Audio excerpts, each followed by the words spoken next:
Hewitt of Australia. Well, always we like to place this in the draw. We're in the lower half, or the top part of the lower half, where Hewitt is the senior seed. He plays Schüttler above, Henman against Berdych, and we'll be seeing that match later today. And of course, at the bottom of the lower half is the mighty Spaniard Rafael Nadal. Doug. The lefty, the 19-year-old lefty who plays like someone who's been on the tour for a long time. He has the maturity of a wily veteran and the talent of a young man. He's grown up very fast, and he's matured physically marvelously well. He's looking very strong, and much more like a sort of 25-year-old than a 19-year-old. Well, let's look at these two in a little more detail for you. First, the German, as I say, playing here for the 6th time, never won the title. 1995 was the year he turned pro. He's won 4 titles, and the last of those in Tokyo, Tokyo and Lyon in 2003, the 2 tournaments he won that year. $5.2 million in the bank, and 6-6 this year. He's come from Dubai, where he was a semi-finalist, so Nadal beat him there, but then Nadal beat everybody, including Federer, in the final, so that was no disgrace. And that was really the best thing he's done this year, the only thing he's done of note this year. And you can tell, way back in '03, that was the best year of his career. And then it was downhill quickly. I feel a lot of that had to do with the fact that he may have overplayed. He's played so many tournaments. In 2004, he played 29 tournaments plus a Davis Cup. The following year, 24 tournaments plus Davis Cup. You don't see too many guys having the ability for their bodies to withstand that amount of play week after week, day after day. And way back in 2004, he was a runner-up at Monte Carlo, but here in 2003, Indian Wells, semi-finalist, a semi-finalist in Montreal that year, in Cincinnati, and then a quarterfinalist. And so he used to do very well at these events. Well, that was his big year. That was the year he got to the final of the Australian Open. Agassi beat him there fairly easily, it has to be said. But he did look very good then. And I think you're right. And I think the weight of expectation as being Germany's best player at the time, because at that time Haas and Kiefer had gone through injury problems and they were out of contention. He couldn't take it. I think it was too much for him. So let's look now at his illustrious opponent. Here he is, the 25-year-old former world #1. He's twice ended the year as the world #1 in 2001 and 2002 when he won those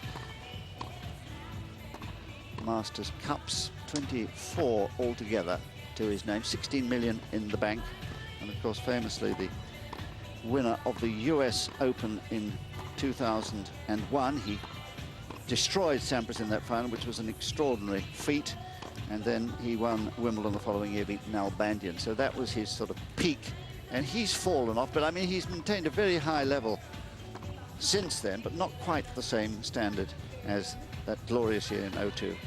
Well, last year was almost a lost year for Hewitt. He only played 10 events because of injury, and the first of those injuries came here last year in that final match against Roger Federer. He hurt his toe, and he might have even hurt it the match before in that tough 7-6 and a third win over Roddick.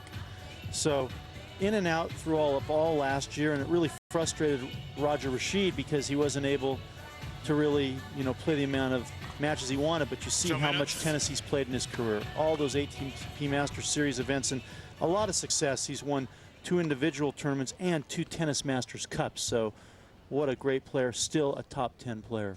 And 5 other finals in these prestigious events. So yes, you're right. He's one of the hot properties in the Masters Series, the toughest assignments on the tour after the Grand Slams, or you could even argue they're tougher to win than the Grand Slams themselves, because you don't have as much rest and you have everybody playing at the start. You're having tougher rounds in the early stages of the tournament than you do in the Grand Slam. So, they're very difficult to win.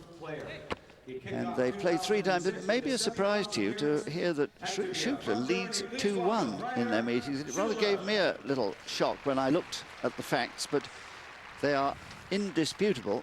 And one of those was a dead rubber in a Davis Cup tie. So I think we can really discount that. That was the first time he played Hewitt, and that was in 2000 and 2-6-6-3-6-4 on grass.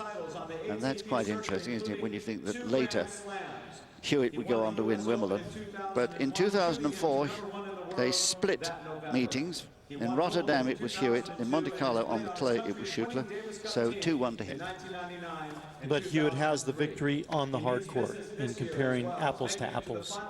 That's right. So I think today we would have to favor Hewitt on this surface. Well, there's Carlos Bernardes, our chair umpire.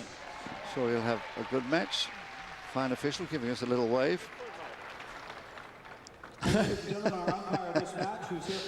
Giving us the sole of his shoe, which he usually does. And this hasn't been a bad year for Hewitt. Yes, he didn't do that well early on. Second round loss, we remember, in Australia to Chela, 3 straight sets. But he's recovered since then. A runner-up in San Jose, losing in the final to Andy Murray, 7-6 in the third. And then a runner-up in Las Vegas, losing in the final in 3 sets to James Blake. So he has been able to establish some wins under his belt. Yes, he has.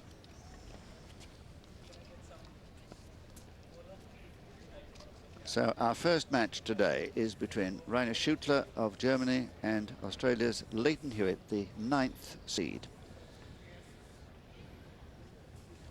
And this is one of 6 second round matches. Hewitt had a bye, of course. This is his first outing.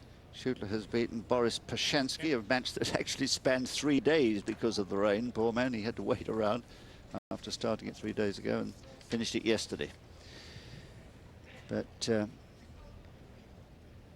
be interesting to see how fast Hewitt starts today. First set, Leighton Hewitt to serve. He was very relaxed when we spoke to him the other day. And really, he said, looking forward to a good season. Off he goes.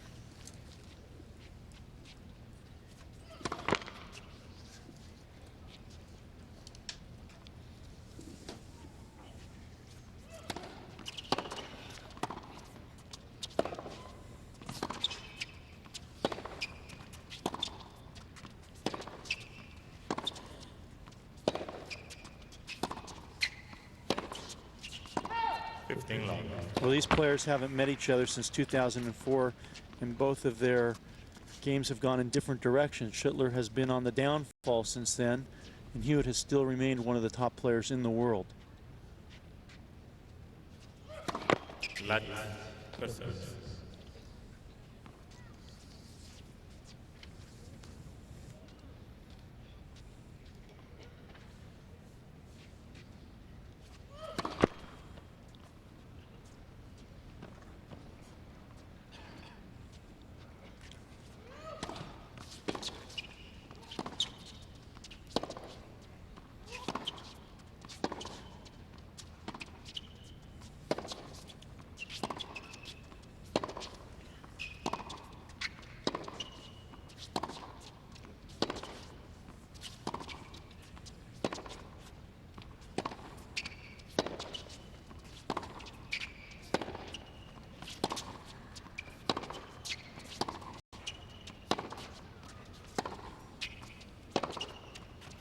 Oh, what a rally. That's more like the Schüttler of 2002 and 2003. Yeah, being able to match Hewitt shot for shot. Sort of a battle of attrition going on right now, psychological war between these two guys. Who's going to break down first?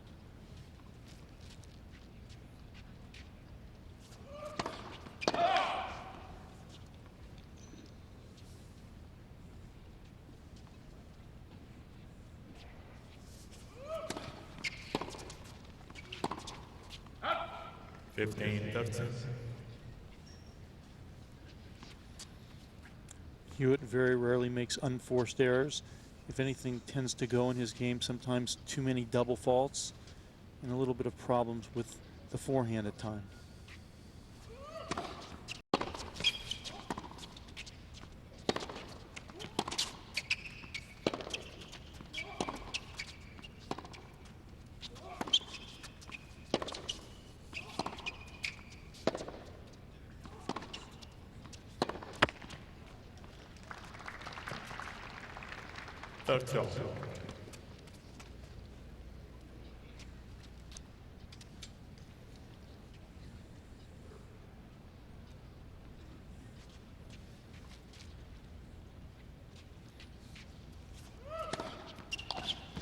40, 30.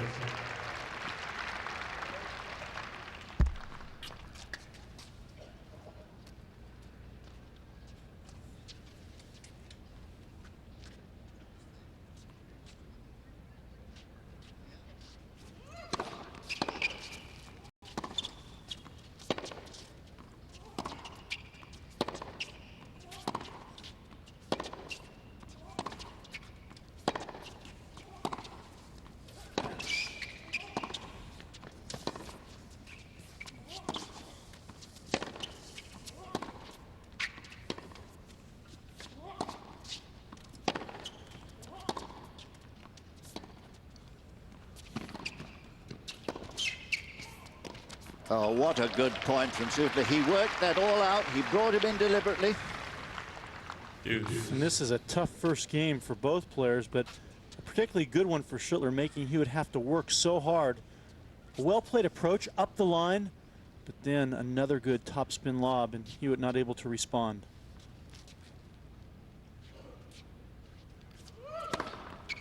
Advantage Hewitt. I'll teach you to love me.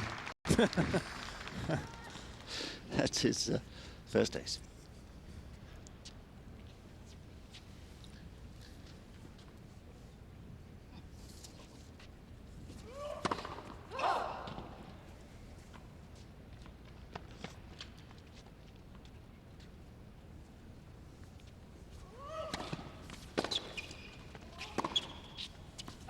Deuce. And it is a long, tortuous game. Because Schüttler, at his best, kept such a lovely natural length. And that wonderful year, I remember his passing shots in Australia were just gorgeous. He was running flat out and hitting them on the fly. Well, at his best, his game was similar to Hewitt. Never missed, great counterpuncher, moved unbelievably well. Very true.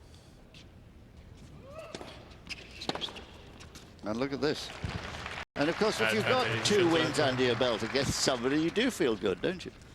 Well, you certainly know that you can defeat them. It's not a question of whether you can beat them for the first time. So psychologically, you're right there coming into the match. So here is a chance for a break.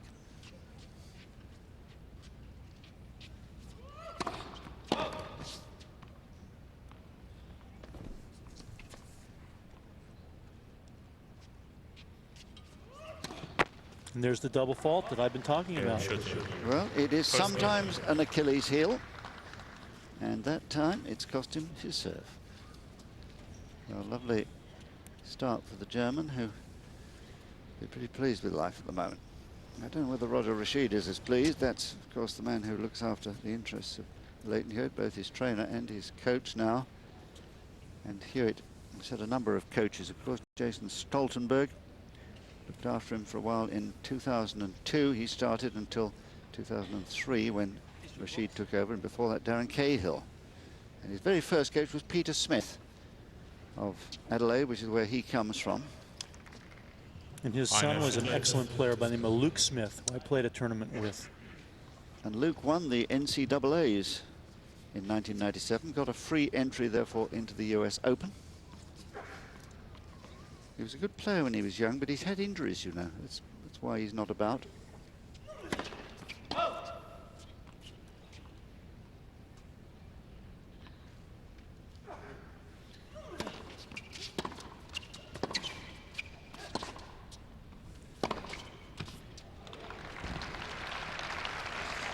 Well, I tell you, he'll be pleased with that shot. 15 long. Doug, this man.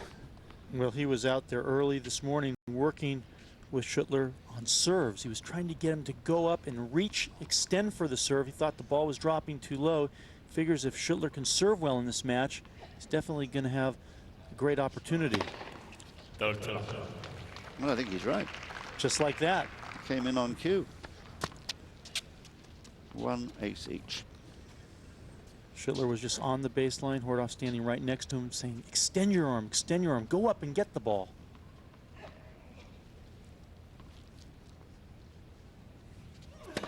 Lat per service.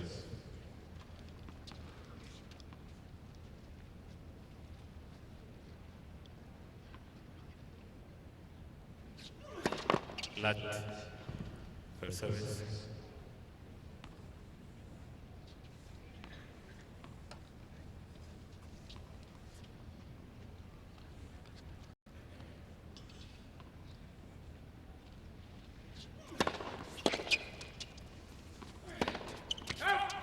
30-15. I had a chance to speak to Schüttler yesterday. Okay. I talked Close about to the his camera. match with Hashansky, and he said it was the longest match of his life, 3 days. It's true. Rain interrupting it twice. Well, more than twice, because they were on and off that second day several times. So it's been a pretty miserable time here, believe me. Until yesterday morning. Even yesterday evening we had spots of rain.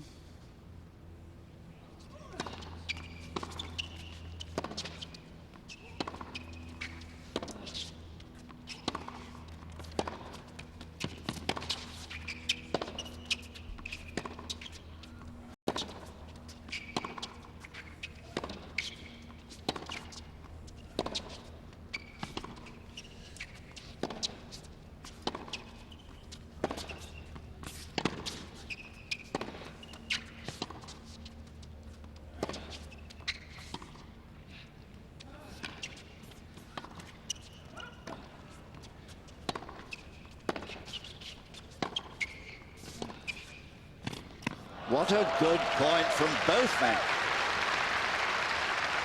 Well, they've started off striking the ball extremely well, both players, but right now, Schüttler a little bit better and a great defensive one-handed backhand, keeping the ball low, and Hewitt not able to make that adjustment. The ball just hits his racket and dies. Well, it isn't often that Hewitt finds somebody that does what he does better, and at the moment, that is what is happening.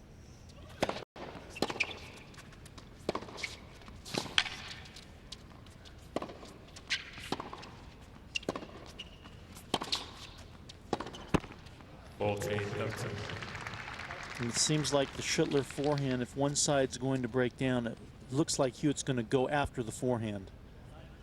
Talking of 3-day matches, remember Henman and Ivanisevic at Wimbledon 2001? They went on for 3 days.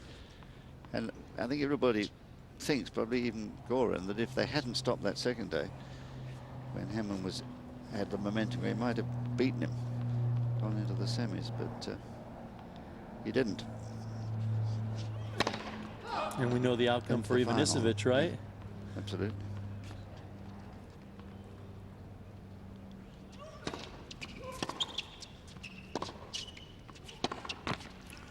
Schüttler. Well, right now, Schüttler.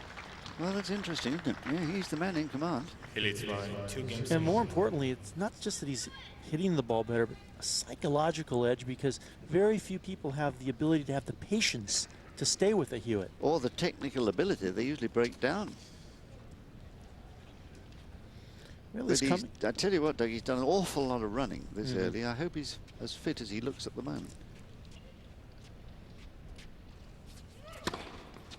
What he used to do was to go off with Dirk Hordoff in the end of November and spend December getting really fit.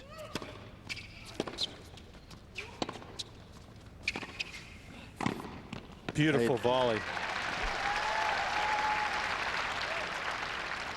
And what people don't remember about Leighton Hewitt is his first major title came in doubles. He won the U.S. Open doubles with Max Mirny. I believe it was in 2000. Yeah, I mean, he is a good volleyer.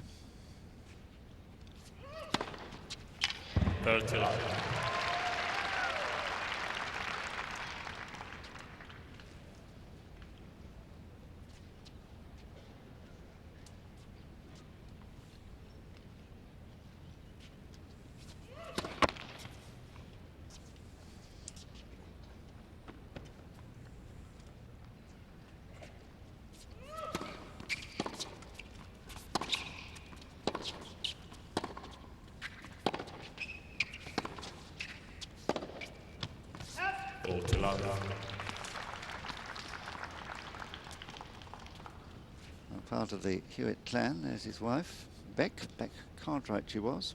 Remember Home and Away?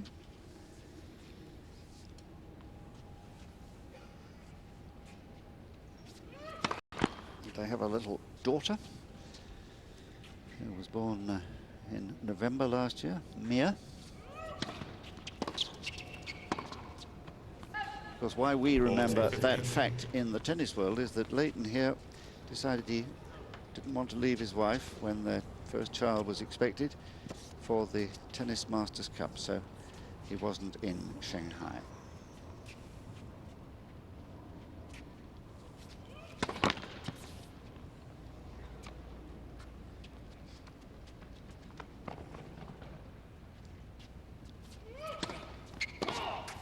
Another double fault. Yeah, well, he's living dangerously, isn't he? Well, that's the part of his game that just seems for some reason to go off. And what's so difficult for Hewitt is he's got such a solid, consistent game.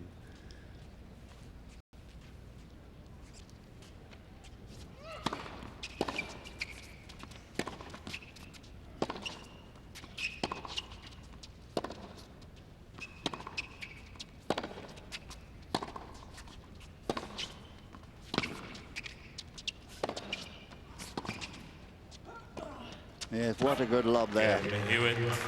A really testing one, and it's allowed Hewitt for the first time to hold serve and get himself on the scoreboard. 2-1 though, with a break for Schüttler. Well, a beautiful day here in the Californian desert. Coachella Valley looking at its best under blue skies and blazing sun, but it's chilly.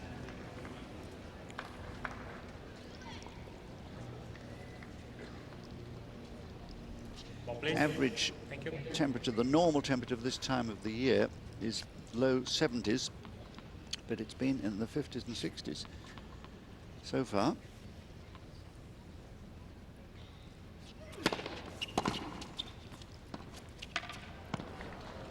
Love lifting. Well, as well as Schüttler has been playing, you hate to see him start off a service game misplaying a drop shot that badly.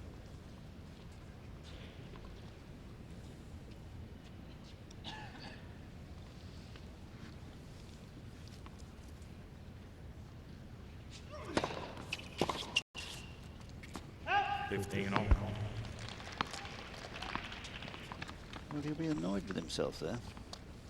Sort of bread and butter return.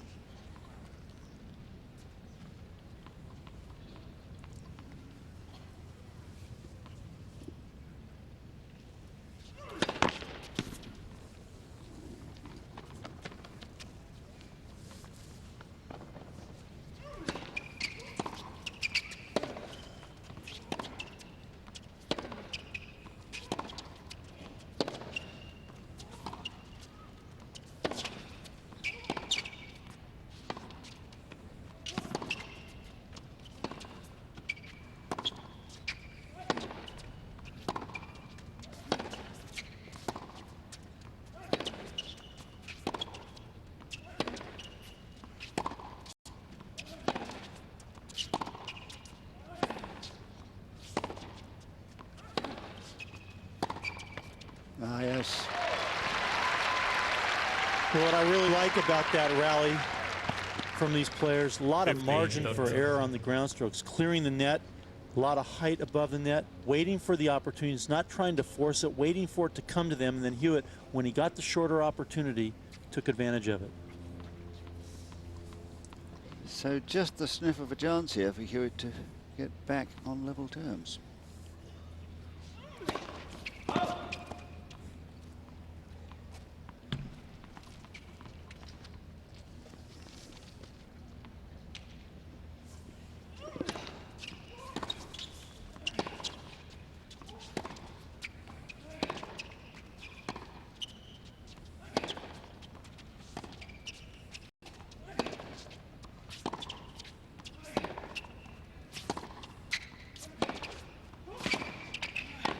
Oh, that's perfect.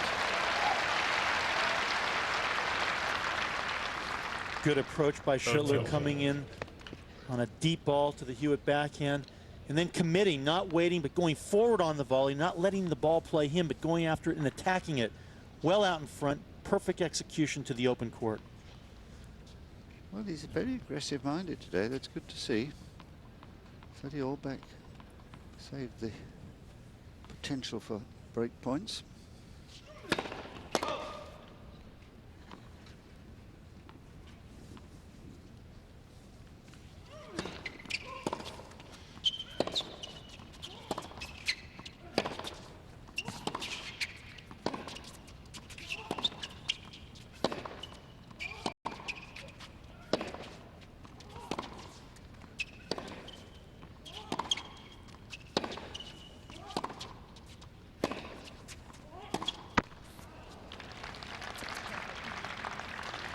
40-30.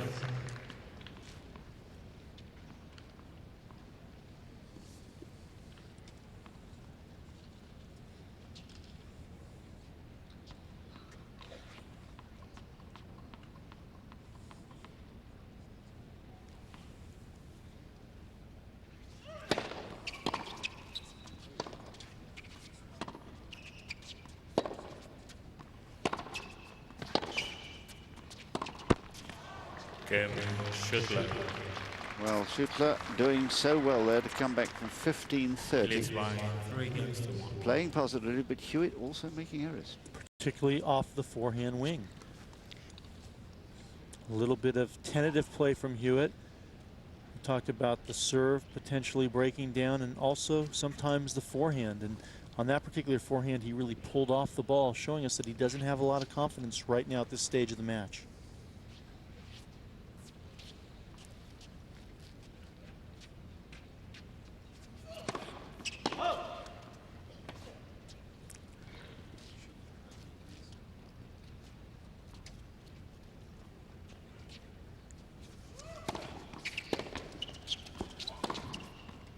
Yeah, well, that's the half-court ball, much too short, and it underlines what I was saying, that 15 long. generally Schüttler keeps such a good length, but that time he didn't. But it was caused by a good second ball from Hewitt, jammed him. That's why his serve is so crucial.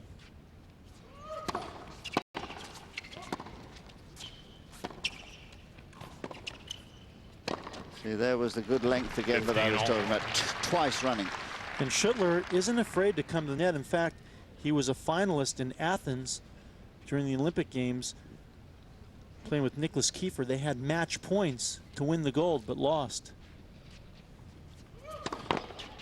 They lost to Masu and Gonzalez after having 4 match points in the 4th set. That was an extraordinary year, wasn't it, when Masu won both the singles gold and the doubles gold. 30-15. And went home to a hero's welcome to Chile. No, she didn't say football. He thought he heard a call of football. Well, that's interesting. I didn't.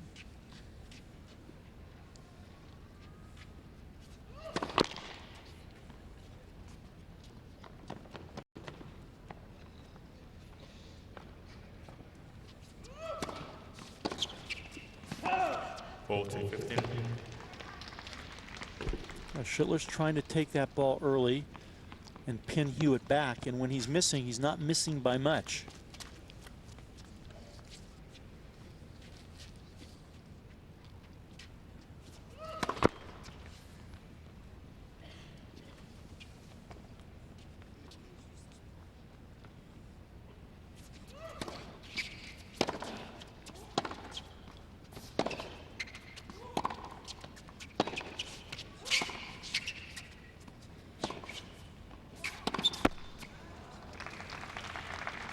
Just a couple of results for you from matches that started at 10 o'clock. On Stadium 3, Sébastien Grosjean of France has beaten Christophe Vligeon 6-1, 6-3.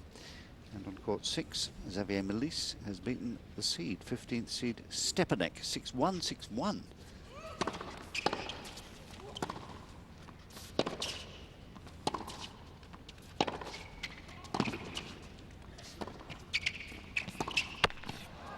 Once again, a missed forehand by Hewitt. That side really becoming a problem, and Schüttler is well aware of it. Those two results I gave you, Melis winning and Grosjean winning, means that they will now meet one another in the 3rd round. They were 2nd round matches. Well, I know Melis is a good player, but 1-1 over Stepanek. Well, let's have a look. TMI's help here. It's wide. We're above that line. Good call.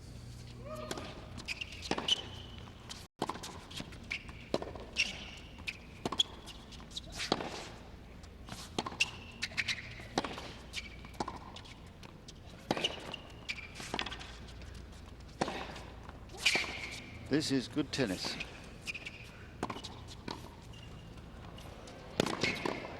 Oh, what a pity.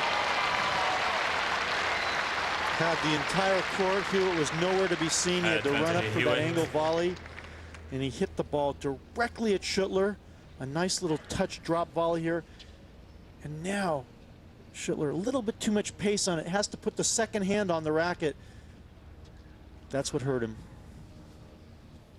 Just too fast.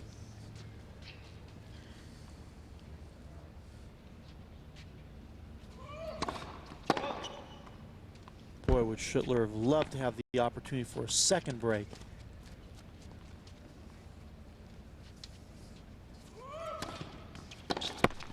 Game Hewitt. Well, good tennis indeed, this. Particularly from the German. Hewitt struggling a bit, but he's just clinging on now. One break behind it. Well held by the ball kick at the change ends, but his game is certainly in the sunshine. Well, I wonder if Dirk has given up smoking, or whether we'll see him puffing away with his cigarettes at the court side, as he tends to do. Gets very nervous, Dirk Holdhoff. Very involved.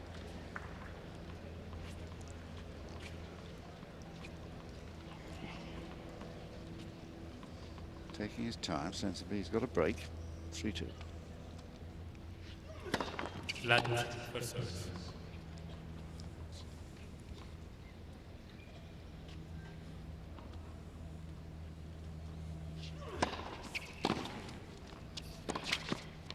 Oh, too good. 15 lock. Well, there were two extreme angles. First a good wide serve, and then the extreme angle returned by Hewitt, not able to chase down that reply.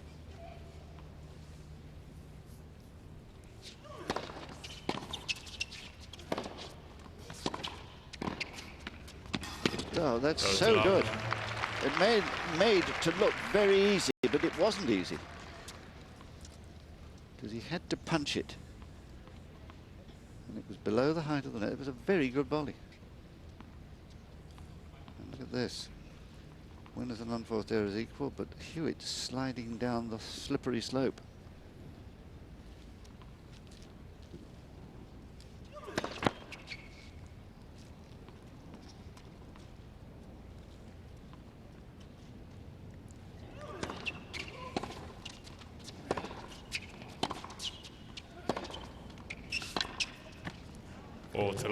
Well, a lot of Hewitt's balls are landing short, and that's why he's frustrated right now. Schüttler's able to step into the court and dictate the way the points are being played.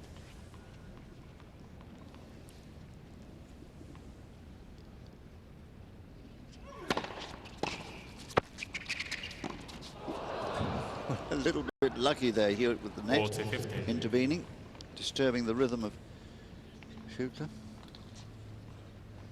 I thought you were going to say that Schüttler's shot was a little bit out. Well, if you mishit the ball like that.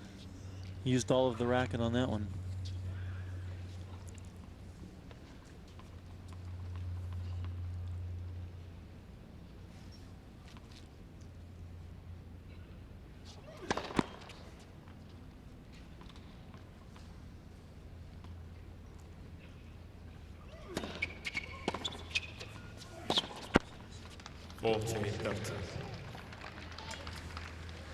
He's only lost a couple of points on his second serve today so far. So I don't think he'd be too concerned losing that last one, 40-30.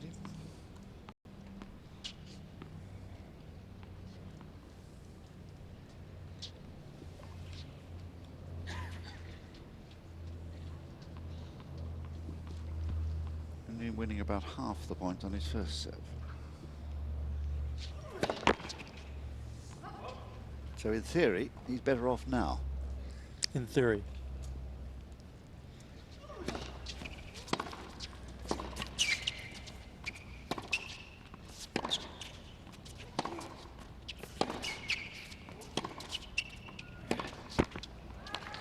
Well, the theory's failed us.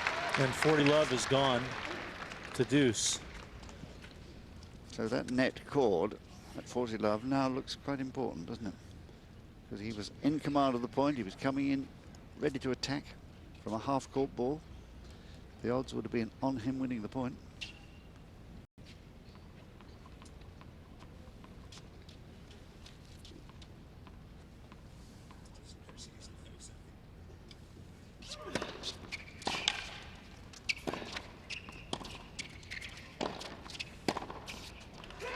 Well, there's the topspin Hewitt. lob that sets up the pass. We talked about Hewitt not necessarily going for a pass all the time, feeling much more comfortable lobbing the ball, then opening up the court, getting his opponent out of position. Now a chance for Hewitt to get right back into this first set. And for the first time today, come on, we've heard. And break point.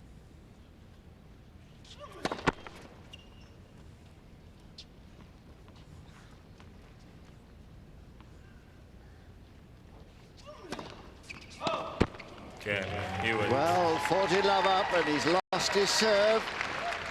That could be serious. 3 games on. And the family looking pretty happy about the proceedings, the Hewitt family. Mum and Dad here with him as well. Glenn and Sherilyn.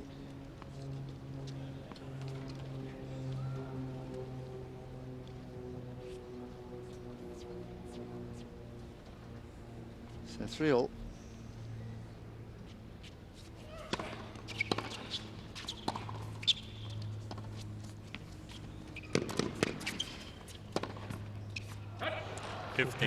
Well, John, we know how quickly momentum swings in this game, and Schüttler seemingly in control.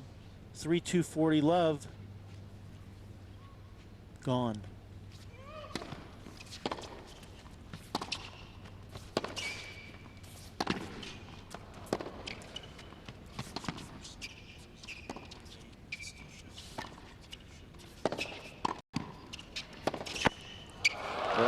This time the net intervening in favor of Schüttler. 15 all. Well, a good low approach. Hewitt not doing enough with that volley and having to pay the price with the let cord. Schüttler trying to forget what happened that previous game. Well, he was within reach of a double break at one stage.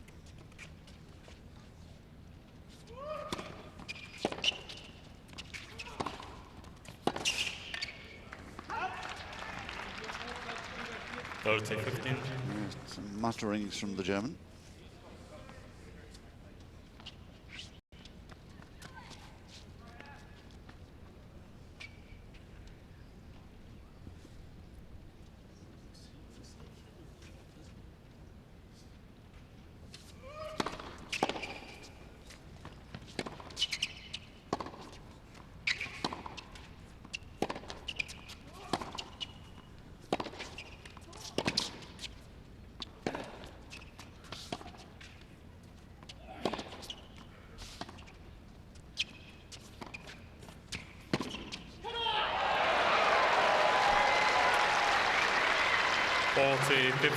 Well, you know, a lot of people think that Hewitt's a bit obnoxious or brash on the court by the come-ons, but when you hit shots of this quality, you should get excited. It's not based on the other person's missed, it's on his good shot.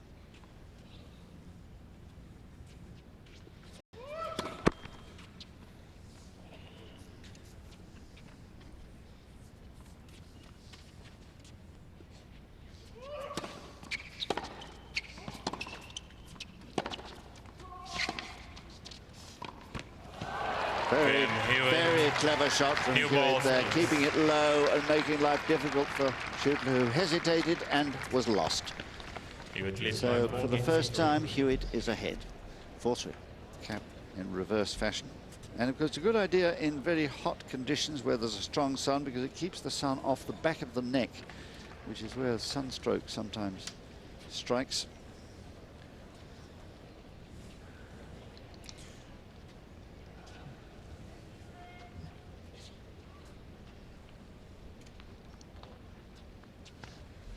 Well, we'll see how much his confidence has been shaken by losing that last service game, 3-4.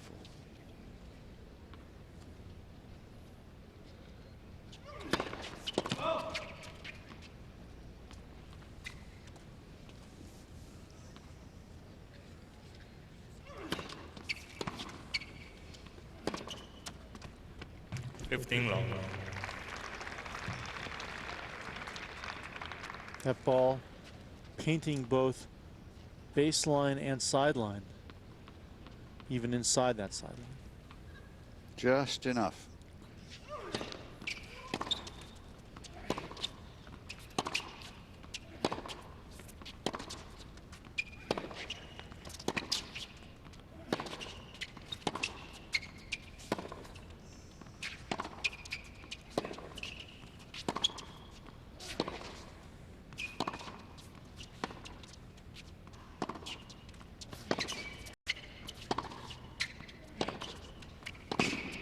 That's back to Schüttler of the first few games of this match. Utter confidence. 101% committed on his shots.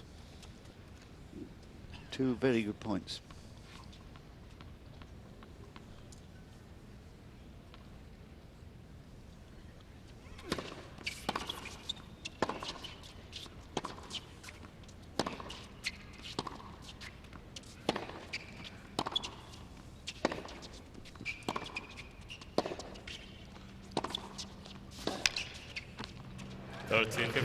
Good length from Hewitt. A forced error.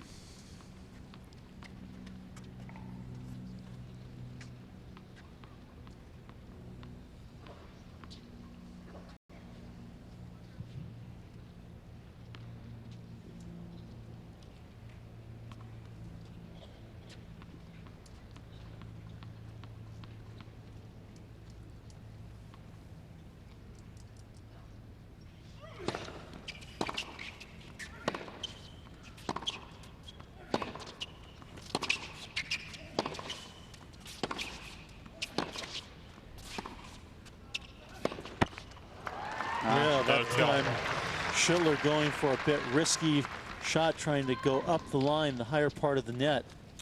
Seems to me that what's happening now is that doubts are creeping into the mind of Schüttler. He's not quite the super confident player that started this match.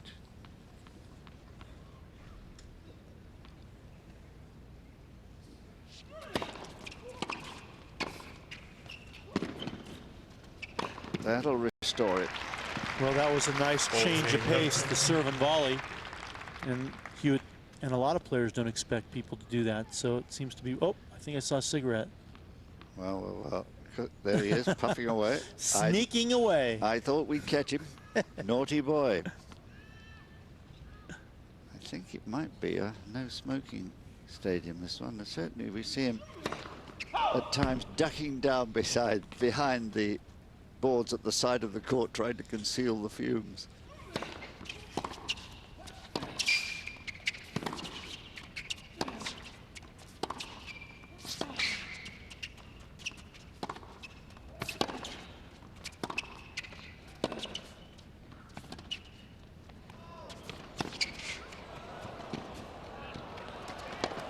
Yeah, got him.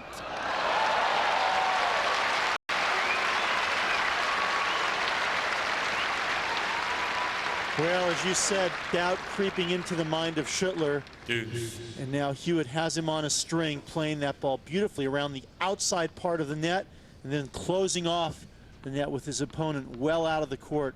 The movement of Hewitt just still very, very good. Gosh, that took a lot out of both of them, didn't it? And Dirk Horta as well. Yes. Dirk's blood pressure rising. But that's the problem, that first serve percentage.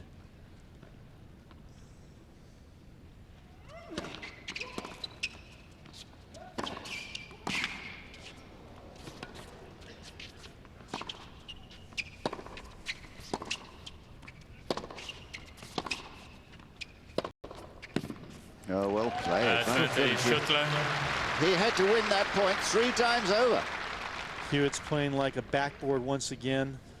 Machine, not missing anything, and making Schüttler hit those kind of shots to win the point. Does put a lot of pressure on you, doesn't it?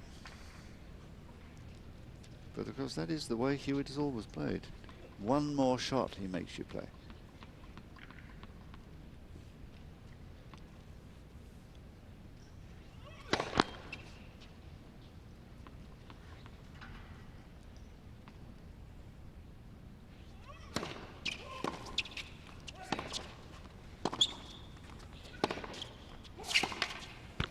Again, Schüttler.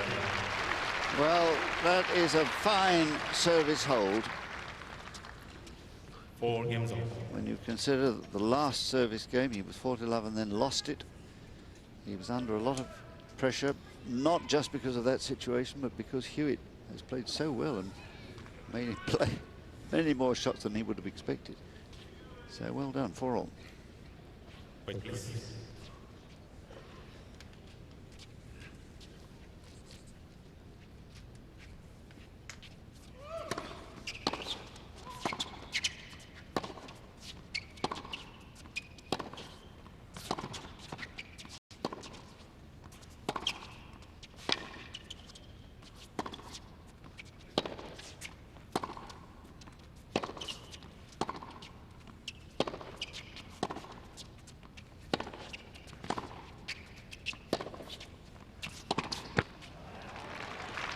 Well, John, you commented on the way Hewitt plays, that he just doesn't miss shots. He's able to be a great counterpuncher, runs down balls. But the one year that he tried going for a little bit more with his shots, that was in 2003. His ranking dropped to 17. So I guess he had enough of that. Yes, he consciously tried to become more aggressive. 15 all. And his game is built on Sheer consistency. consistency, speed of foot, determination, and desire.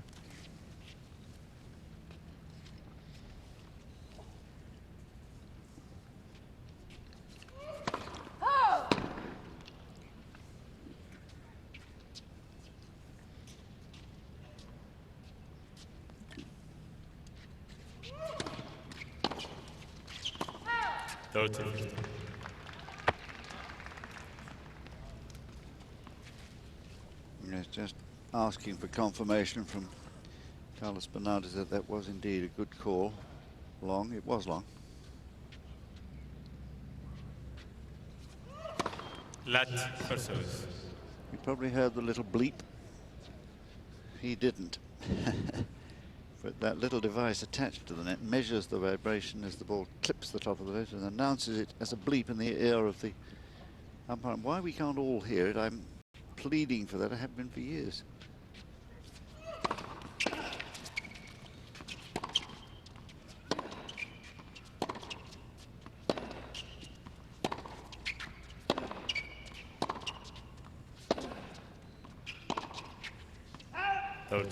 Well, Hewitt had a bleep or two to say about that, thinking that it had been an ace. Now that point is gone.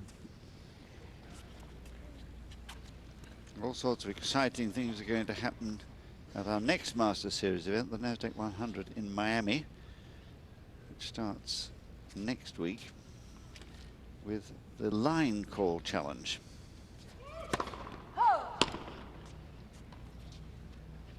So we're in for a new experience next week, and so will you be, watching us all.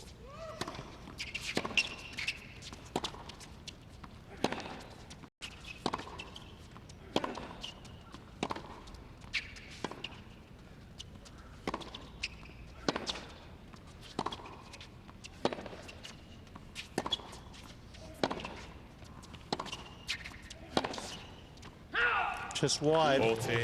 We're right above that line. What a key rally that was. 4-all, 30-all. Points don't get any more important than that.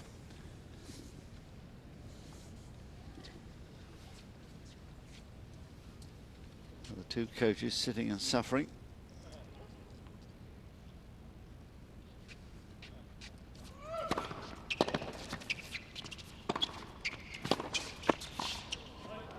Wonderful play from the speedy Schüttler. Well, the net has played a part in this first set. It was a key let cord when Hewitt was down 40-love on the Schüttler serve, and then the next game, Schüttler got a let cord, and now the third one.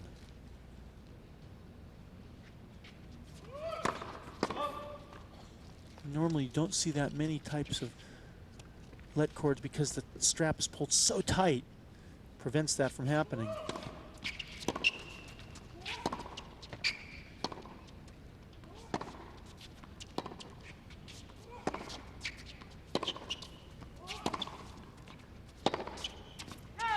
advantage Hewitt. Oh, he thought he'd hit a winner.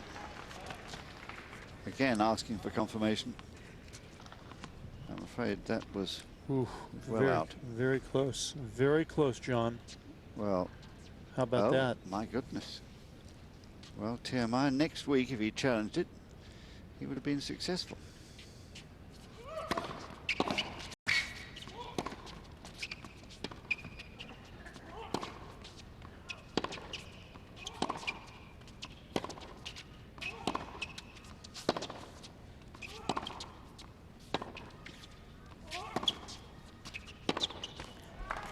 Hewitt. Well, that is very interesting, isn't it? Because there you are. The game has been influenced by a bad call, which could have been reversed if we'd used modern technology. And the terrier-like qualities of Leighton Hewitt are legendary. He will not let go. And that doesn't bode well for Schüttler. He had the break when he was ahead. Seats, please. Thank you. 3-1, lost his serve to make it 3-all.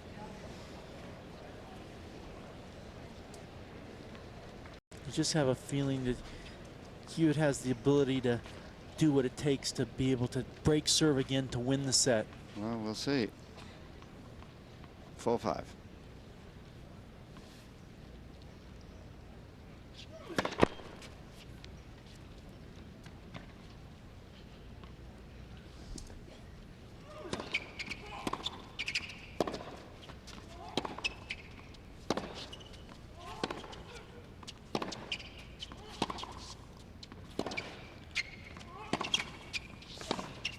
Ah, yes, wrong footing drive. And what's got to be frustrating for Schüttler is he's played so well in this opening set, still finds himself down 4-5. Well, he might not be, you know, for that bad call. It was deuce. He'd come back to deuce, 40-30 in the last game, and actually had won the point. So, you know, very interesting, isn't it? And he can't find the first serve, and that's what he was really working on prior to the match.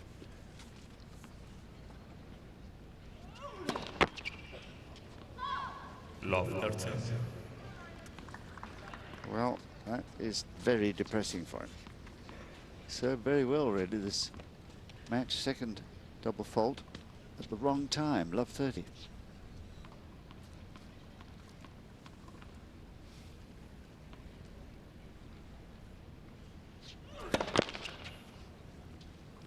First serve has gone bye-bye.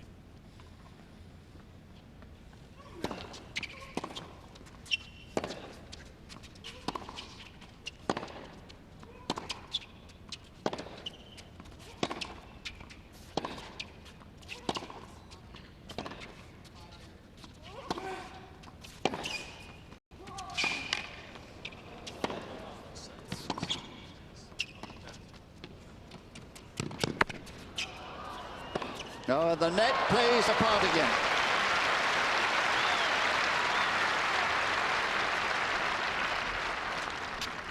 Just a huge point. And then Schüttler electing to go with the drop shot. Hewitt getting there, playing the right shot up the line, but not covering the line. Schüttler needs to get the first ball in those first serve percentage, 45%. Oh, dear. You say that that was what Dirk Hordoff was working with him on before the match. Good change to the forehand. That was a surprise for Hewitt. This is such a big point. 4-5, 30-all. You know, when you see your coach working with you on something before the match, that's in your head. That's a thought of something that could be a potential weakness. But he's taking lots of time here, visualizing where he's serving. Well played. That was very, very commendable.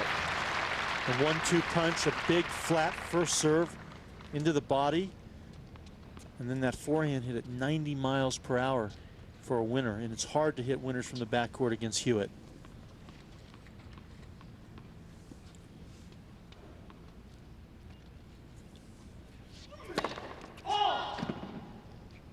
Those are the ones that must start going in if he's going to prevail. Game Schüttler. But that was a very, very good game for Schüttler to win. Love 30 down. 5 games on. And yet recovering. Well done. 5 all.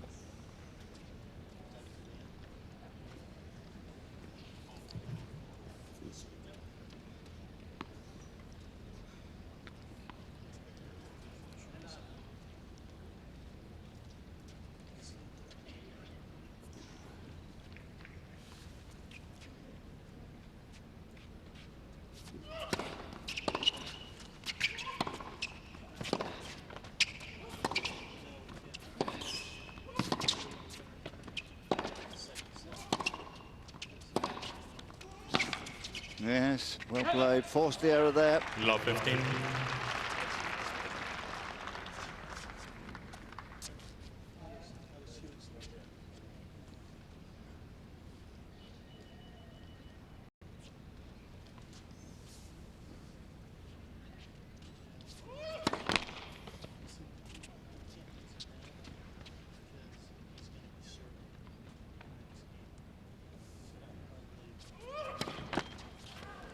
Well, I wonder if he caught sight of Schüttler out of the corner of his eye, running around. He was going to clobber a big forehand, even from his own backhand corner, forcing the double fault almost, as it were. His third, Hewitt.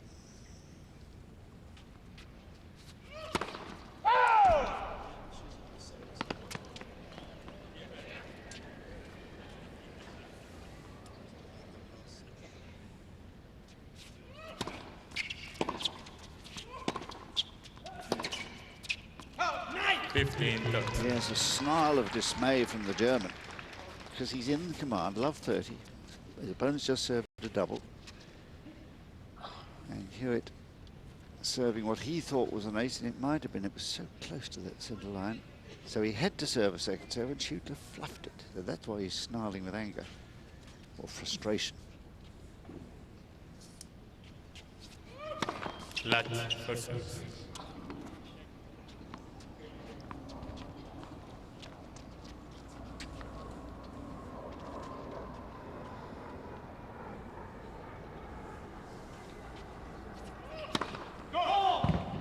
Now, big moment. Second serve, 15-30.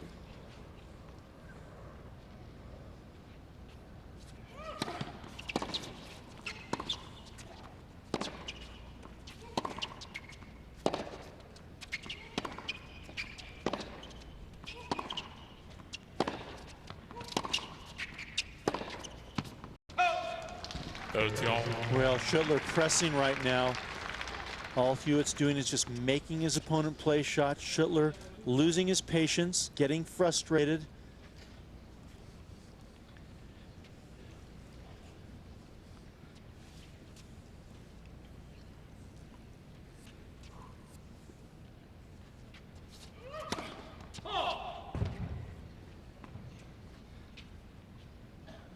His service percentage on first has dropped to 41, Hewitt. So it's safe to say that both players really struggling with their serve. They're tightening up a little here. Hewitt certainly on that last one did. And they've both won the same amount of points on that first serve, only 53% for both players. Now, a break point.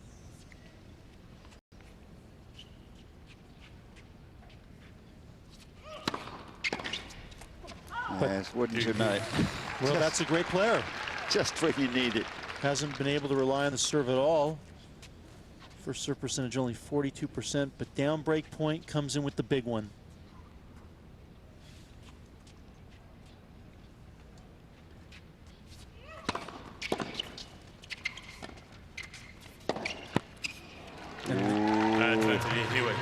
Well, you have to admire Hewitt there, making his opponent, forcing him to commit to a pass, and he couldn't.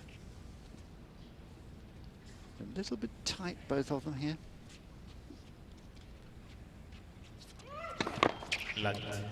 Because they both had chances in this set, and they both know it.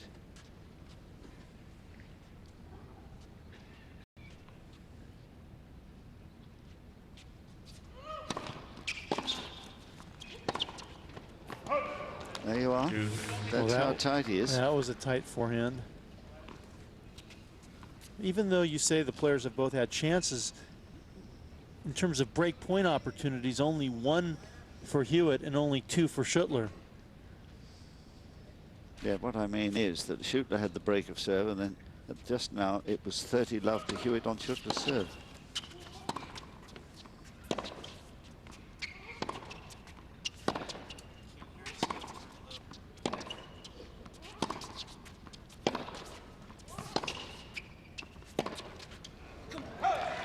Uh-oh. 20 Hewitt. That's frustration for you. Well, you understand why.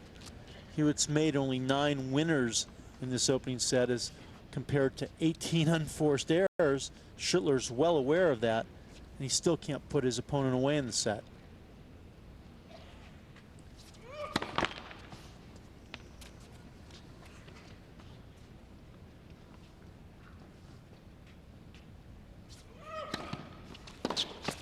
Again, Hewitt. And a shrug of the shoulders from Schüttler Hewitt leads by 6 as games to 5. he allows Hewitt, despite being tight, to take a 6-5 lead. Lovely day here in the Californian desert. It's not as warm as usual. Average temperature at this time of the year around 70 daytime. But it's a little cooler than that, but nevertheless strong sunshine, and it's nice sitting in the sun, a little chilly out of it. 5-6.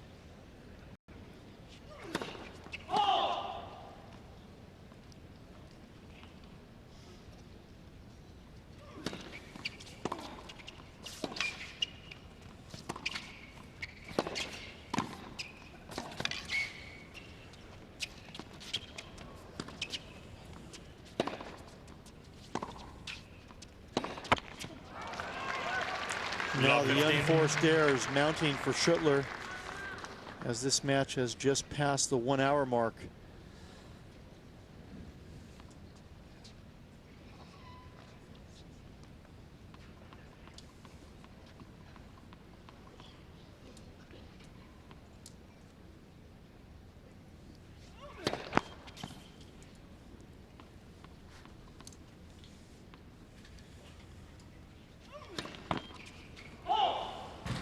Well, we mentioned it early on in this match during the knockup about the troubles for both players, and the Achilles heel, not only for Hewitt, but for Schüttler, his serve really now starting to put him back. Of course, it is tricky at this time of day. The sun directly in line with the server. And that's his 3rd double fault. The 2nd time in a row he's been love 30 on his serve. Came out of it last time.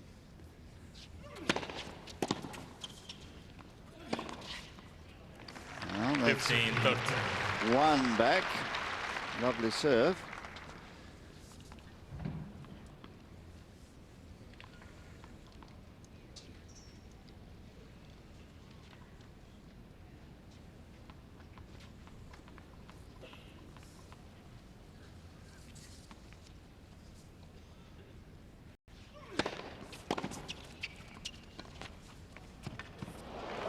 That's courage. Love 30 down, playing one of the faster men on the tour. Good first serve, keeping Hewitt back, and then the element of disguise. Definitely played drop shot.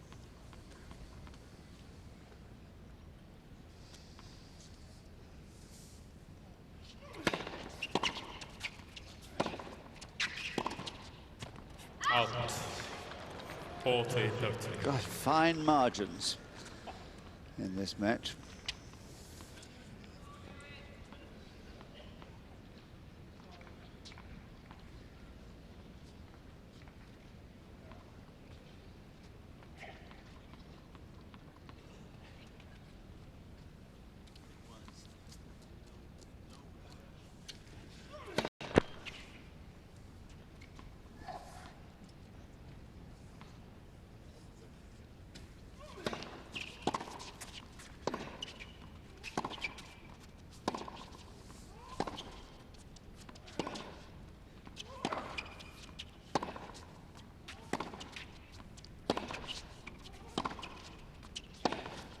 Oh, that's wonderful Game, play. Schüttler. This is terrific tennis. A man twice love 30 down on his serve at the crucial stage of a match to play as well as he's done. Quite remarkable. And he's played with fire and got away with it twice, back-to-back service games. And that's marvelous to see a man who has had success beginning to find that form again.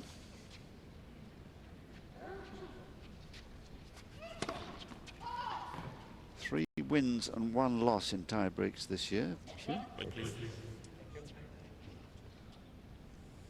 Schüttler hasn't won either of the tie breaks he's played this year.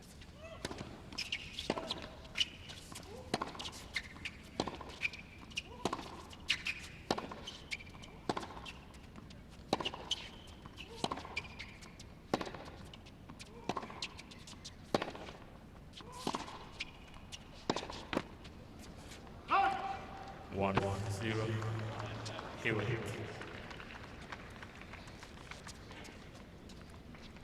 Well, the net's played a part in the proceedings today, certainly. That last one, you see, carrying it out. Dirk hold off, trying to remain cheerful. Chatting to a friend beside him in the courtside box at our end, not near to Schüttler, so he's certainly not able. Schüttler quite unable to hear anything he might be saying.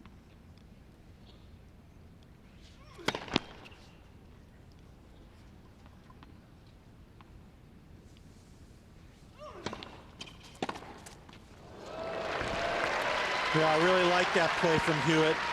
Up 1-love in the tiebreak, a second serve. 2-0. Schüttler's been coming up with some big stuff when he's been behind, and this time Hewitt not letting him. Good aggressive tactics from the Aussie.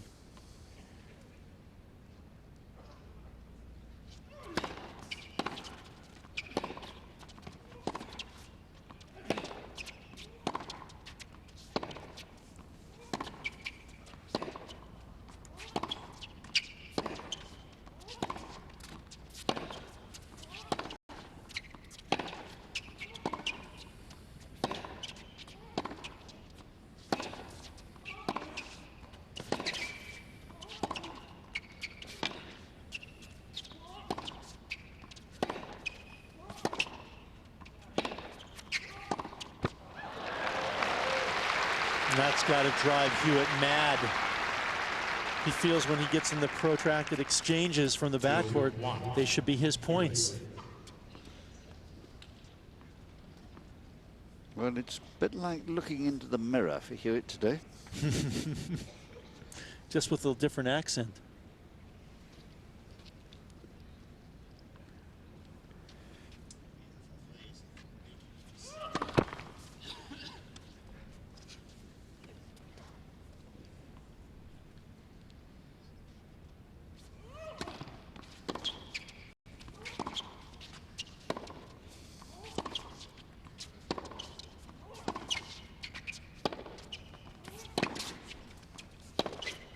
No, miss-hit it. Just 3-1. Hewitt. attempting a bit too much.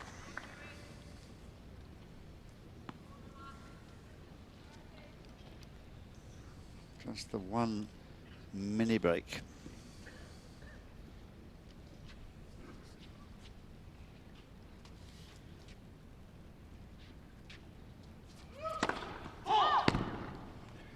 That had some mustard on it. 125.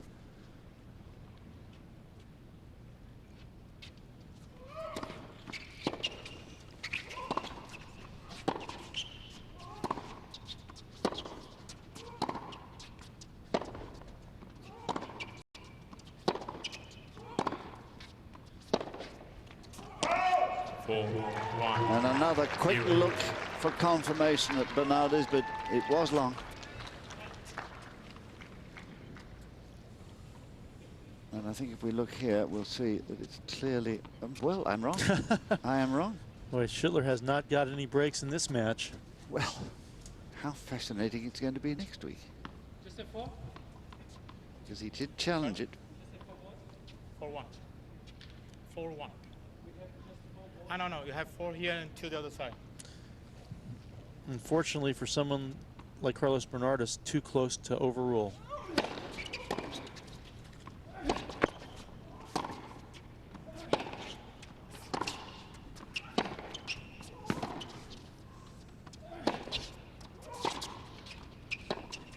That's wide. And what a shame, John, because rather than the score being 3-2 and Schüttler back on serve in the tiebreak, now it's almost gone. That's right. Thank you. All because of an erroneous call, which nobody could have blamed Carlos Bernardus for, because you're right, it wasn't a clear error. It was an error, but not a clear one. And only in those circumstances, clear errors, are the umpires supposed to overrule. So tough luck, Schüttler. One wonders how many matches over the years would have had different outcomes if we'd had technology at our aid on some of the close calls that decided them. Well, he's had 3 in this one set go against him. And it was apparent last night too, in Roddick's match against Akazusa.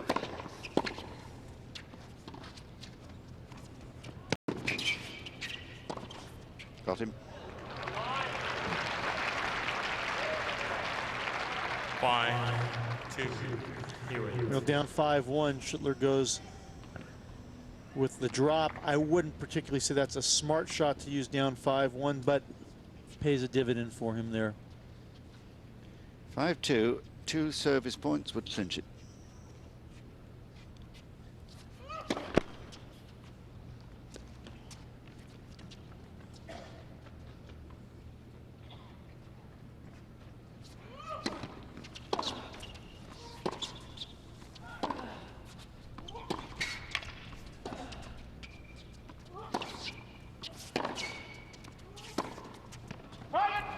Well, Hewitt had his opponent on the string and let him get away. Schüttler was stuck in the back of the court, sliding, having problems changing grips.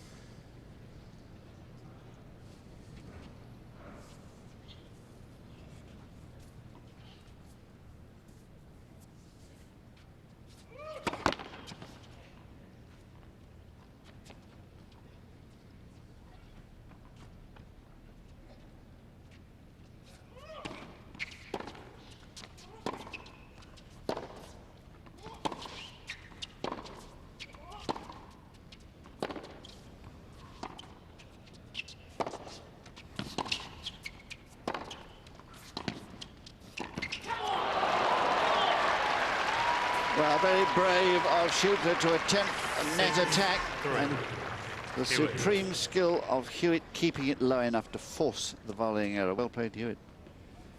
And the little come on announcing the first set point. 3 in a row here.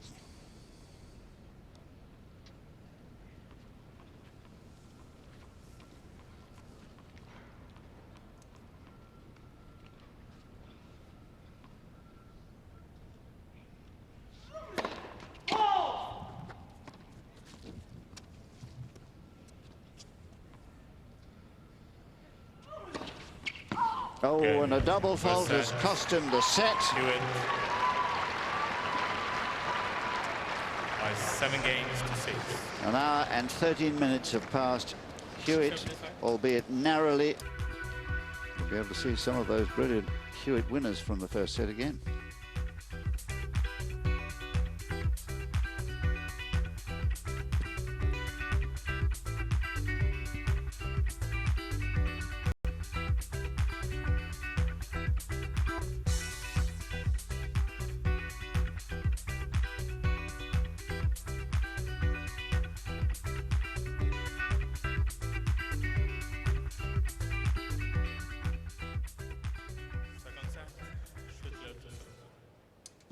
Well, a lot of tennis ahead of us if that first set is anything to go about. An hour and a quarter for one set, but hotly disputed, long rallies, good tennis from both. And you have to feel a little bit sorry for Schüttler because he had a couple of raw, well, 3 bad calls in net courts going against him. Here we go, set number 2.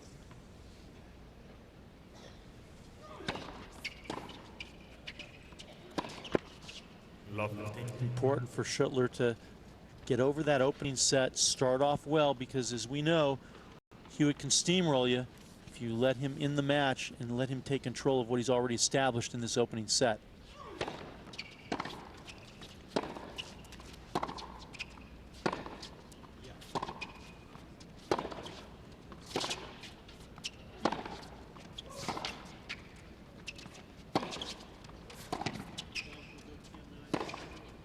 Oh, yes. There are glimpses here of the 15 all. Schüttler of 2003. Two or three of those lovely backhands down the line today we've seen.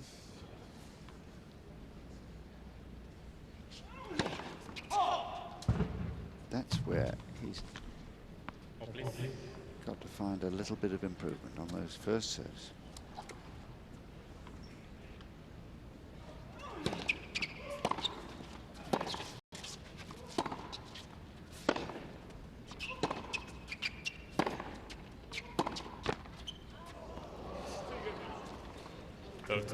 And this match also now becomes a bit of an endurance contest, because that opening set was an hour and 15 minutes. Typically you would favor Hewitt a bit more getting the first set, momentum wise being a bit stronger and having a better person iron his shirts as well.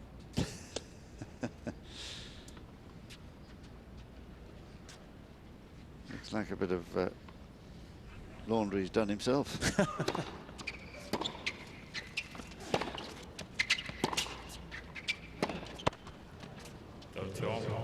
Would you like light starch or medium starch?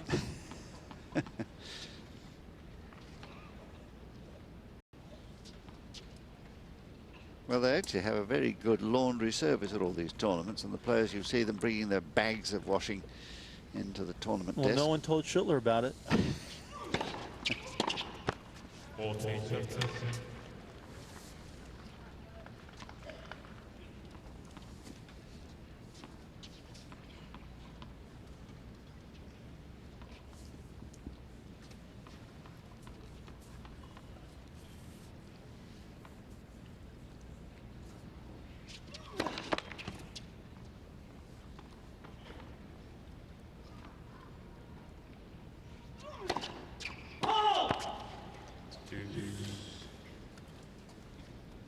Double faults cost him heavily. Remember the close of the second of that first set. And he was shaking his head before the match when they were practicing the serve, and he's still shaking it.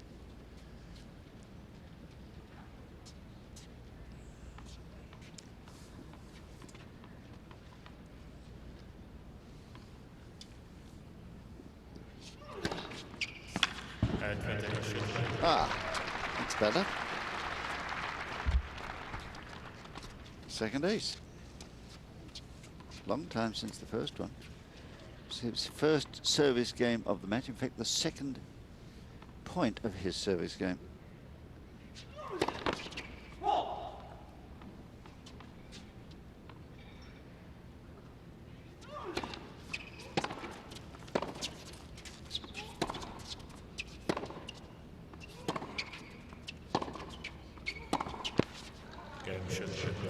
And Schüttler holds for 1-love. First game, second set. Well, Schüttler's been struggling with his serve, but Hewitt's been struggling with his serve as well. And he's only gotten 40% of his first serves in for the match. And one of the reasons is because Schüttler's been able to return so many of the Hewitt serves. Schüttler's only missed 4 outright serves. Well, it's actually 5. There's in that deuce court, there's 2 red balls right on top of one another. He's missed 5 returns in that entire opening set. He's returned every other ball. You see that Hewitt hasn't done really much to vary the serve. It's either going wide to the forehand or down the tee, and a little bit more variation in the backhand side.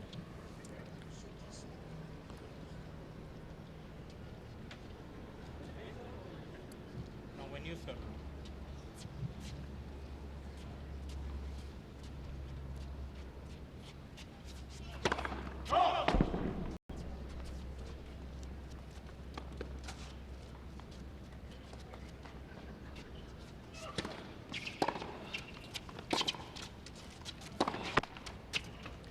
15 love.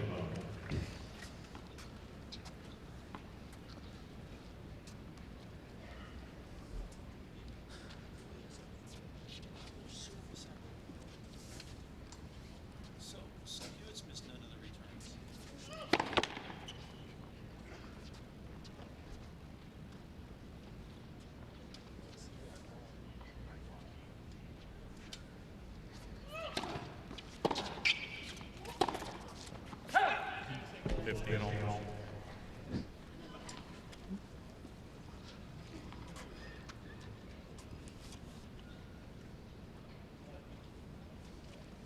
It's going to be a big mental effort for both these fellows because the rallies are so intense and so close.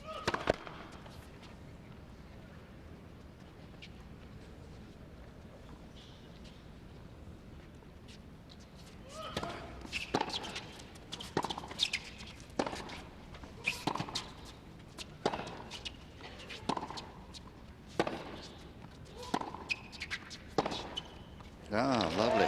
Changing the direction of the ball, doing something a little bit different with his backhand. That being Schüttler, instead of going cross court to cross court, he elects to go up the line and executes it properly. It surprises Hewitt.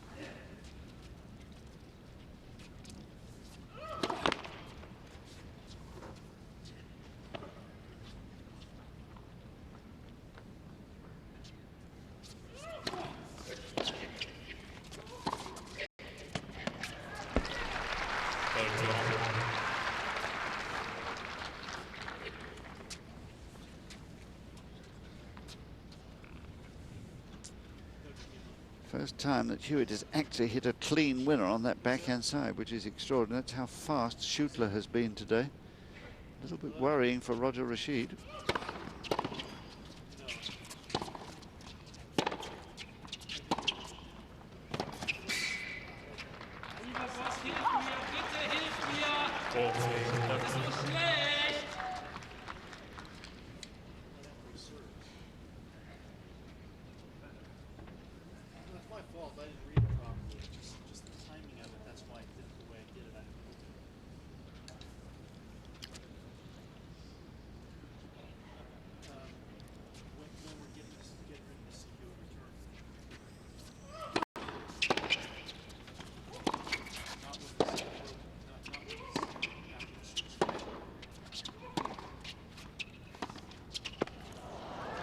Hewitt.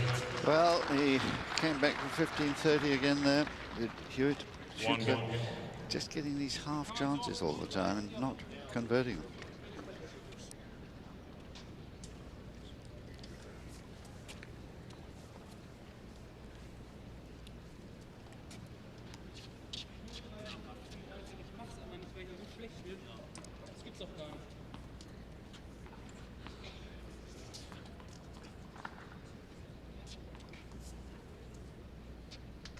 One all.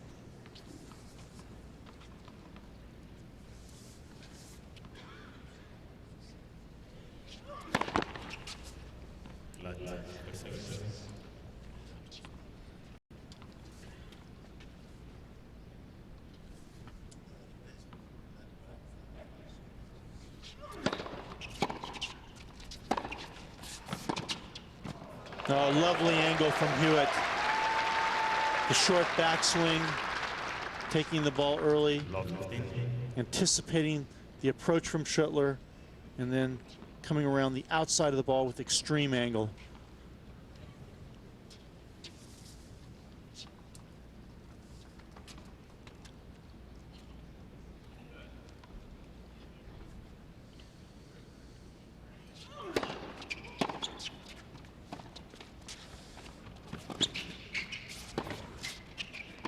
It's not a very good drop shot that time. A, it was telegraphed, and B, it was too deep.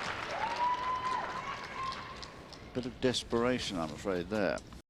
And another game where Schüttler finds himself down love 30. And one of these times he's not going to be able to come back.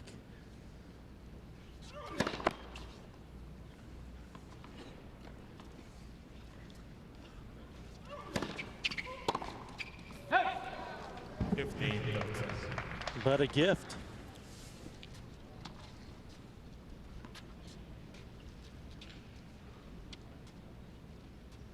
Yes, muttering away there because that really should have been returned. Love 30, you make the other fellow win it, you don't give it to him.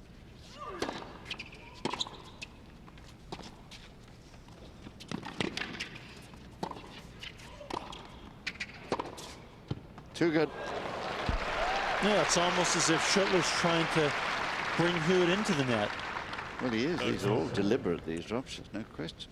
Not a great drop shot. Hewitt getting the ball back pretty deep, but that, once again, the lob over the backhand side, very difficult for the player to do anything with that shot.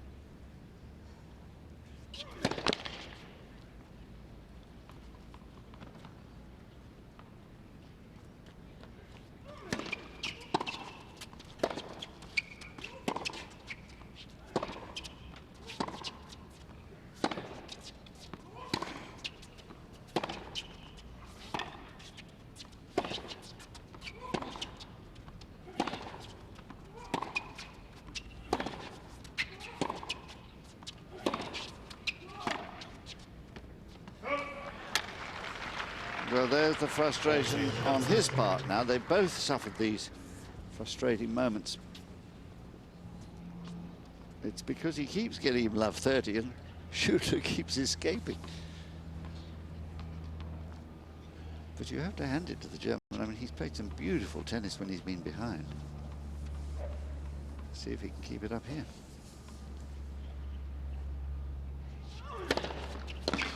Yes, he can. That's one of his better serves today. Well played, Schüttler. He is ahead. 2-1.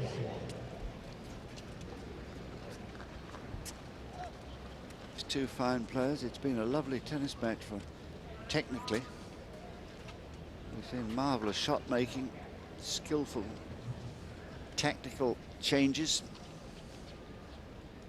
And the issue very much open still, even though Hewitt is ahead by the set. He's trailing 1-2 in this second.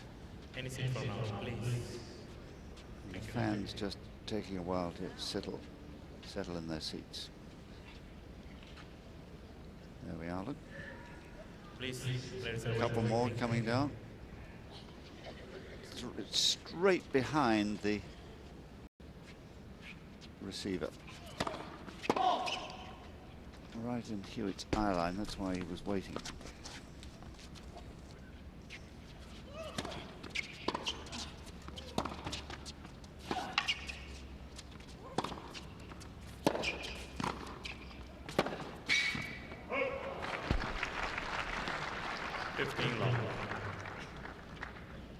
And our commentary box is high above the southern end. Schüttler is at the northern end, and so that's where Hewitt is serving into.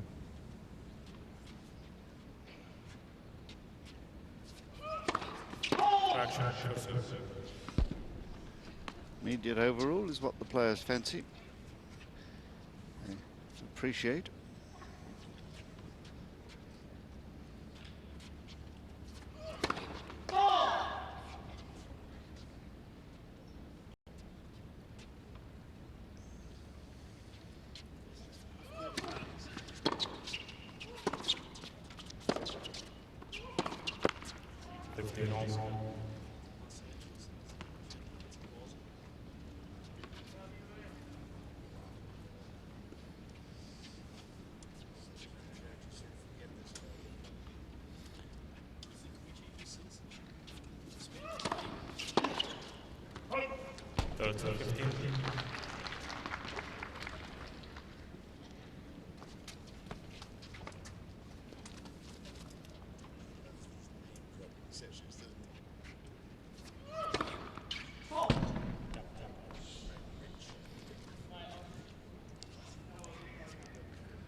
Now mad with himself, Hewitt, for dropping the ball so short.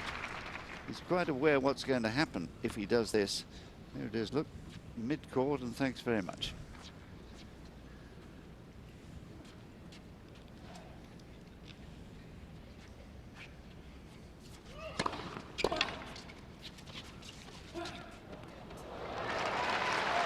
Perfect moment for the drop shot. And once again, under pressure, Hewitt getting the first serve in.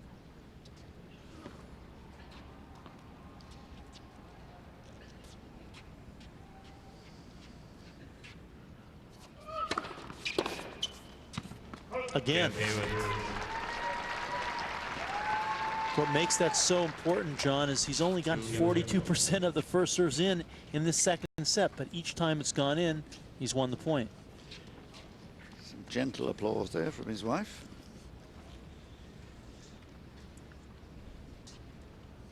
Don't know whether little Mia is here. She must be with them, I fancy, but probably have someone looking after her. Would be inappropriate, I think, to bring a babe so young to the court side. Born 29th of November last year.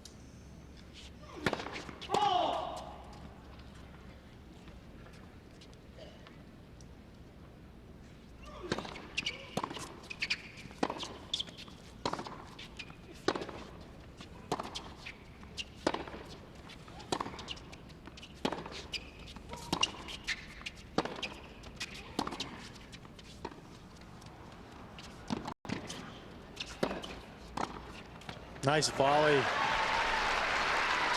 Hewitt does very well when he comes and chases down the drop shot. He normally plays the right ball up the line, not giving any angle to his opponent. And then this time he reads the pass properly and just steps in. Nice solid forehand volley, didn't press it.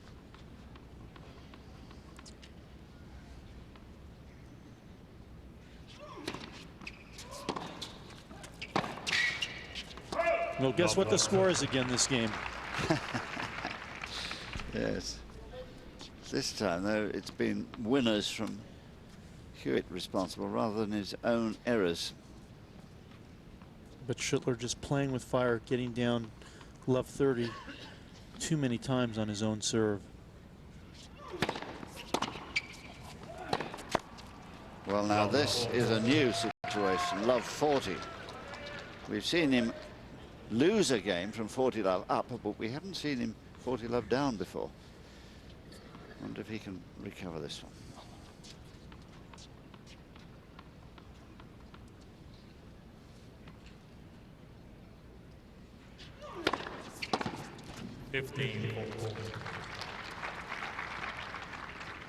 Well, one of his better serves.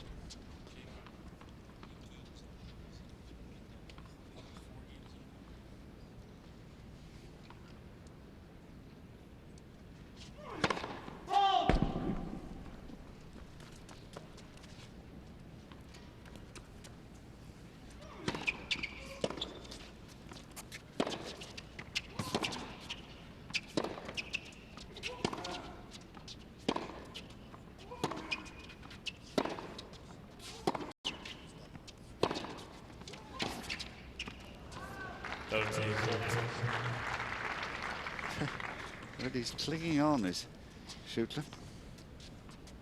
Bit of a limpet.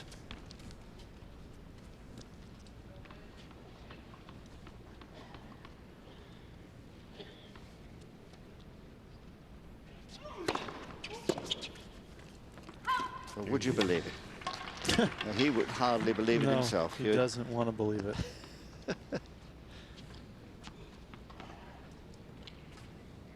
Well, this is the fourth time he's been love 30 and the first time love 40. Every time so far before this he has held serve in those circumstances. Yeah, the only time he lost serve was when he was up 40 love.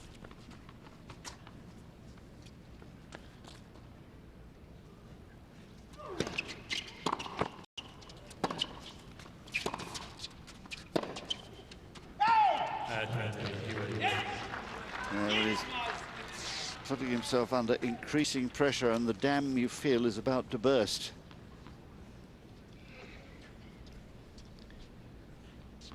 Water pressure is building up against him.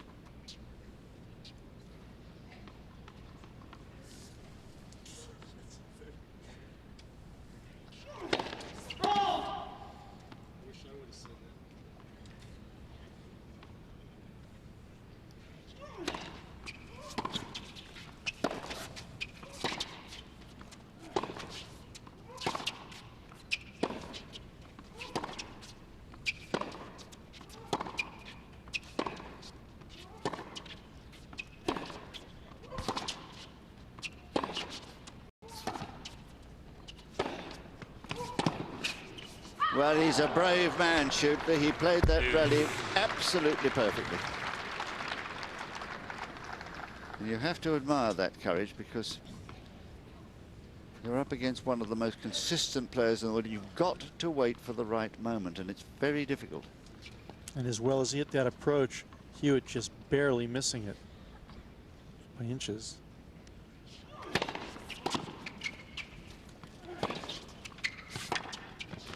Again. Well, you can understand exactly what he's going through. And that racket just broke. Well, will that be a warning, I wonder? Carlos is looking the other way, not looking at Hewitt at all. Now he is. Watches him change it. Would he warn him? Don't think he will.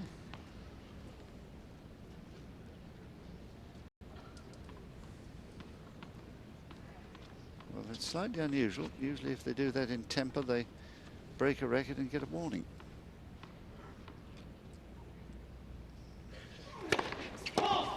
Certainly true of Agassi last night, who spectacularly broke his racket so that it bent in half. In a fit of rage.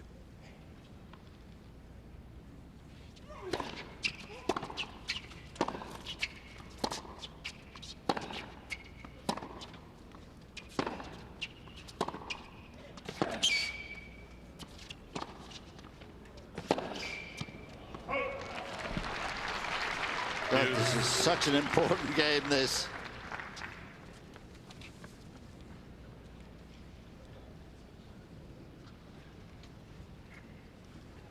Brutal physical test, this, for both of them, and a mental test.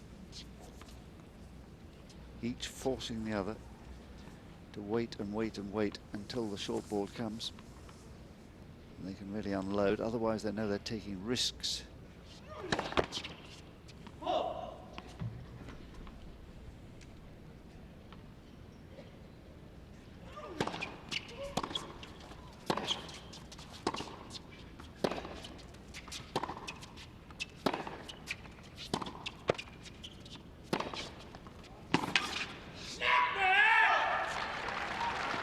That rather explains everything. Well, even though Hewitt has the set under his belt, you wouldn't be able to tell from his frustration in this game. Certainly a lot of it verbal and also physical.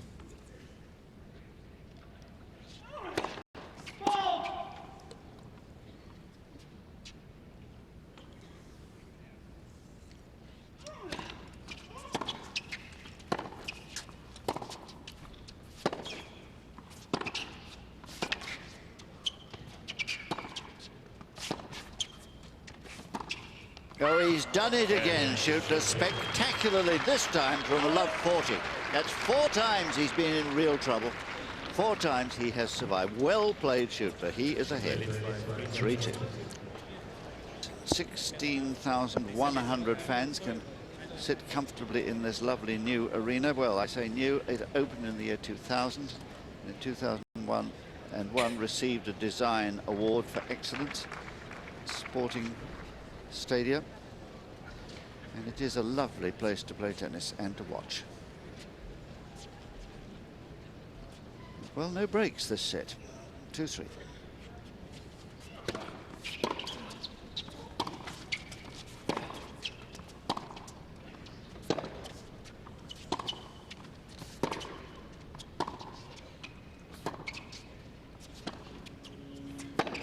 Beautiful approach shot from Hewitt.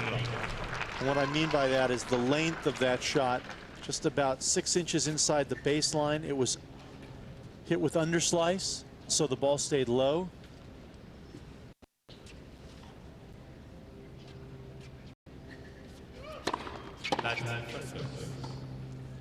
And what I love about the two-handers, John, is when they have the ability to go to the one hand when they want to approach. Very difficult to make that transition. But you've got to have a complete repertoire at the highest level if you're going to win.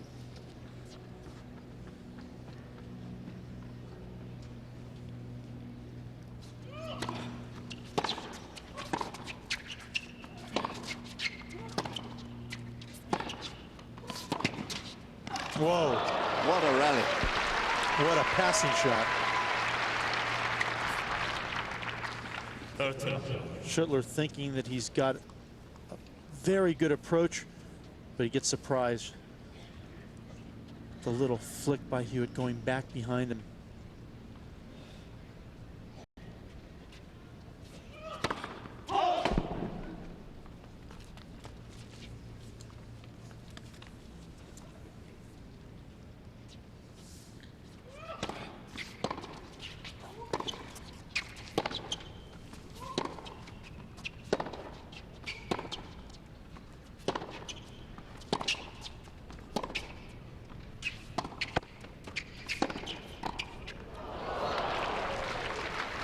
Once again, the net cord being a factor during the point. That approach would have been much better had it not clipped the net. It gave Schüttler time to react.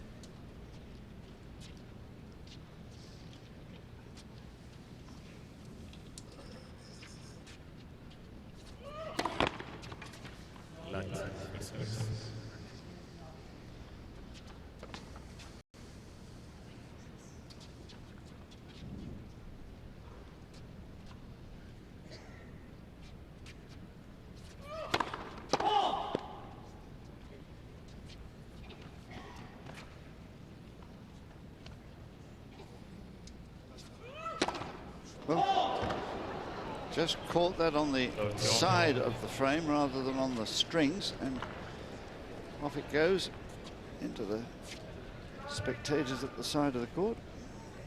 Well, there you are. Those of you at home who play weekend tennis, even the greatest players can mishit their serves.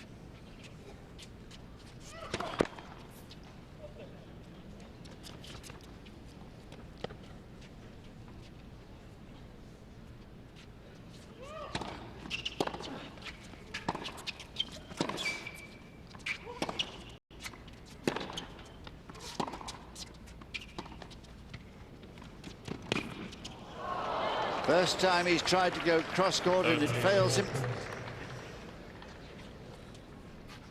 What a reversal of fortune in the opening set. Schüttler with the break and a 40-love advantage. And now Hewitt having opportunities to go up, not able to capitalize, and now facing break point to go down.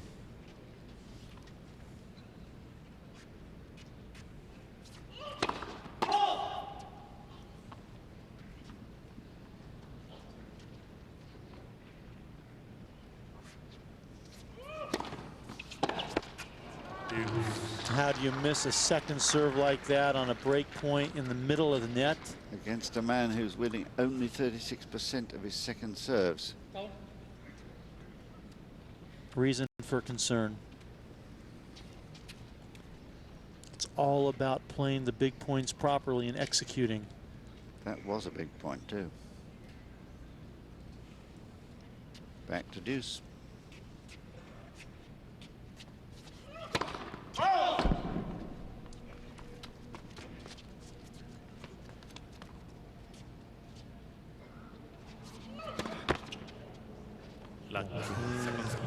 He was lucky there that it didn't pop out of court.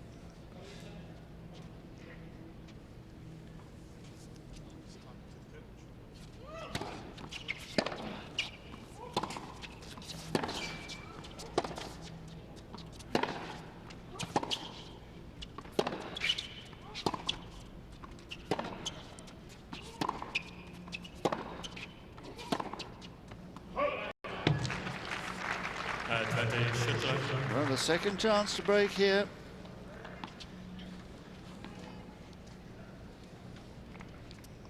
And typically in these circumstances you'll see a good first serve here, but he couldn't manage it last time. This is fourth break point. And Hewitt's first serve has gone away. He's only gotten 6 out of 20 in this set.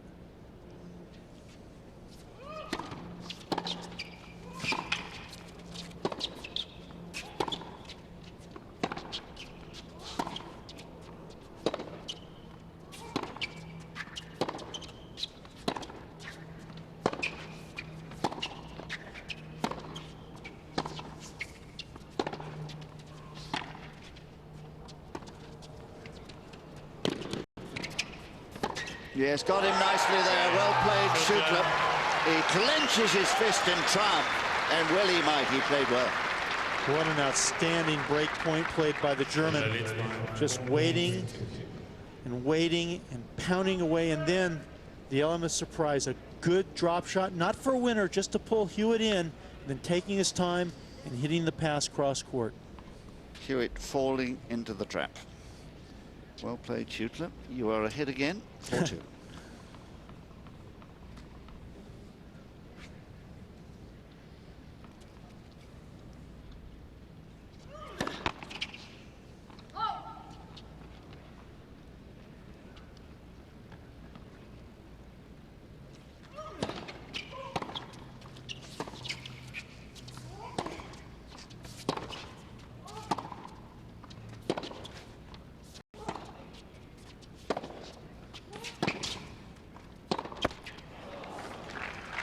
Yeah, the toughest game to win a lot of times is the game just after you've broken serve. How difficult we've seen it to consolidate.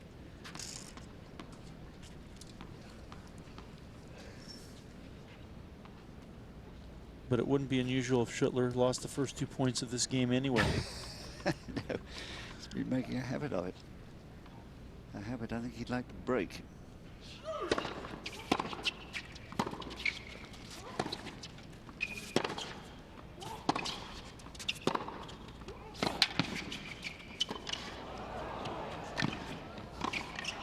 Oh, lovely tennis all the way around.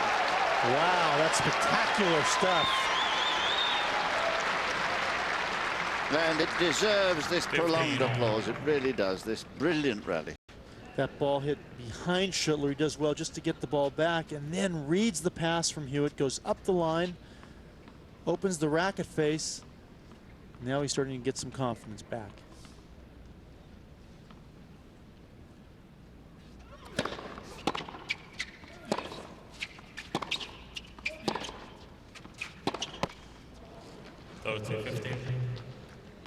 Well, given a breathing space there by Hewitt's error, and a little bit of concern, I feel, in the Hewitt camp now. That's the 35th unforced error from Hewitt in this match. It's his dad there, Glenn, with his blue cap on, sitting courtside, looking gloomy.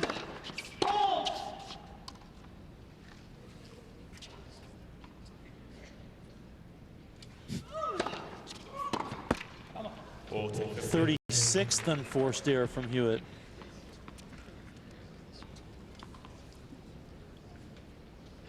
Just a slip in his concentration these last 2 points. Look at that, the unforced error is now 16 from Hewitt in this set.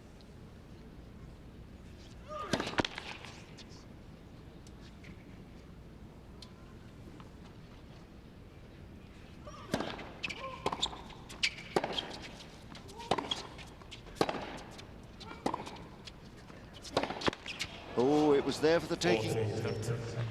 Just rushed himself.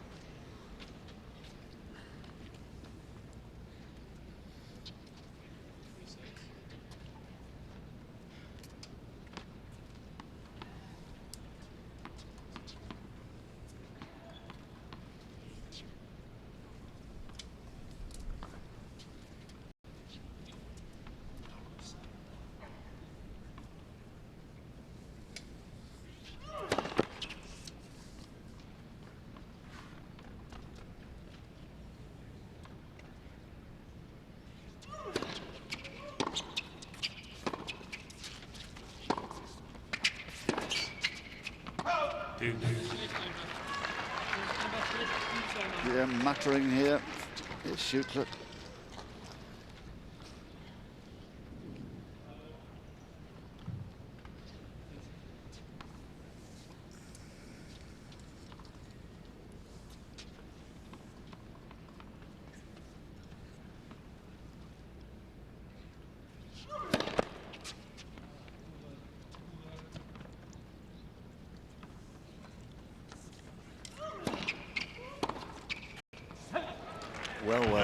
Well, Hewitt has missed so few return of serves in this match, only 7. And on a second ball on a crucial point, mishits his favorite return, which is the backhand.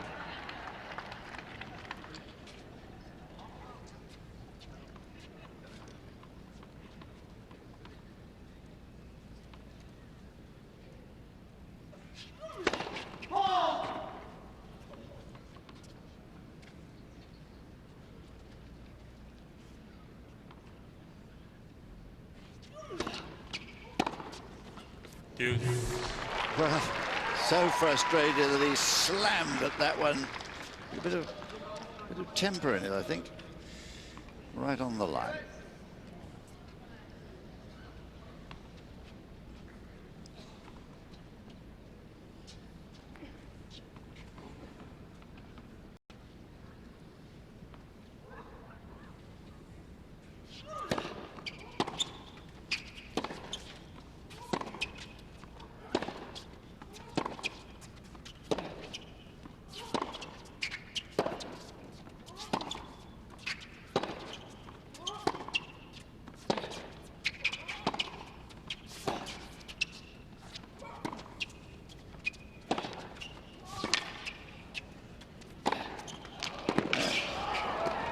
That's terrific tennis.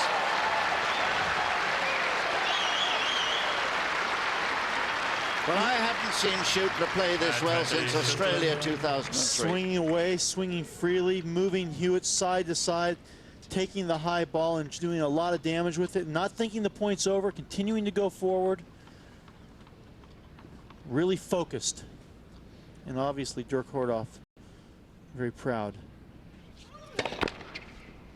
Only he could find a first serve in these crucial points.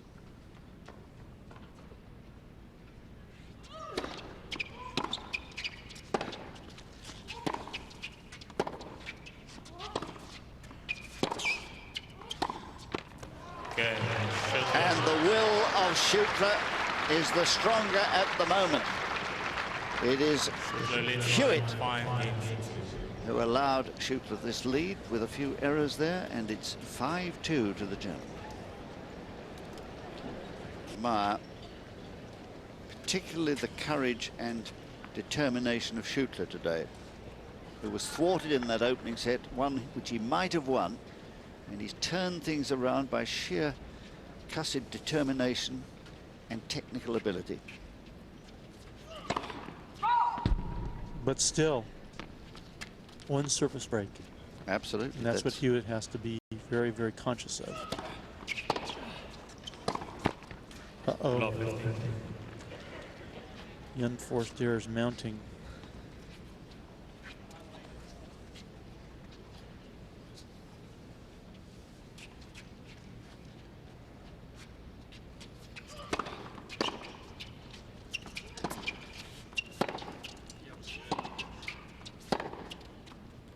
Oh my goodness. The resistance is weakening it, apparently. And Hewitt's serve really hurting him in a big way. Serving under 30%.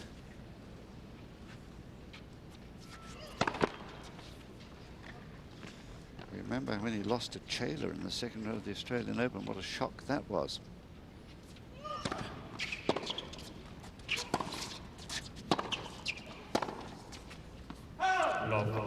And his serve was the Achilles heel in that match as well. Certainly was. And of course, he's lost in San Jose to young Murray in that final. And now, here are 3 set points for Schüttler.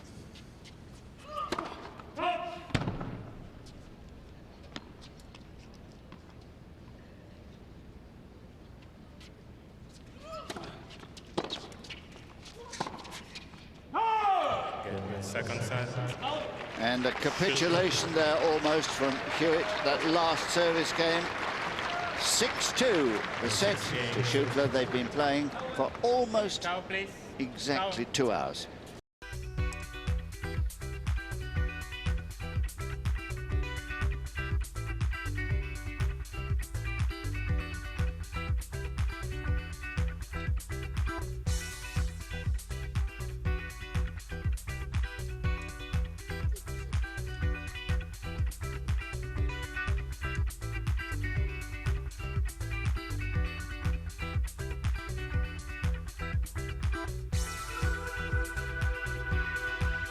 Well, there you are. 2 hours and 1 minute have passed since the first ball was struck, and the match absolutely up in the air. Hewitt capitulating in that last service game, allowing Schüttler to be the first server in this final set.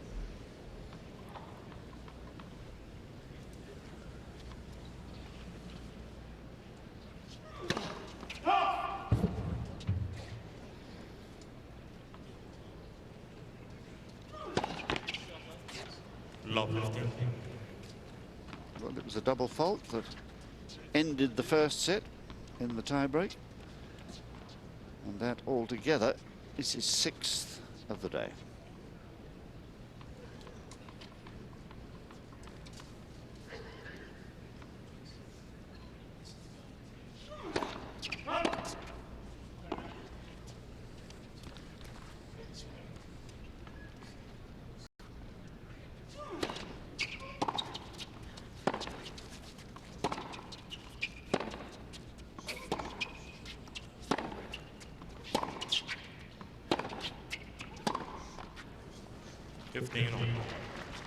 Been a strange year for Hewitt, really. There were those 2 final round losses recently. First in San Jose when he lost to Murray. The first time he'd lost to a player ranked outside the top 50, in fact. And then in Las Vegas when he lost to Blake.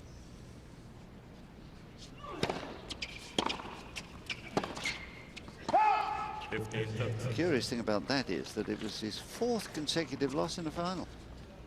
Last year's Australian Open, this tournament, where, of course, Federer beat him, and the 2 this year I've just mentioned, San Jose and Las Vegas. And it's not like Hewitt to lose finals.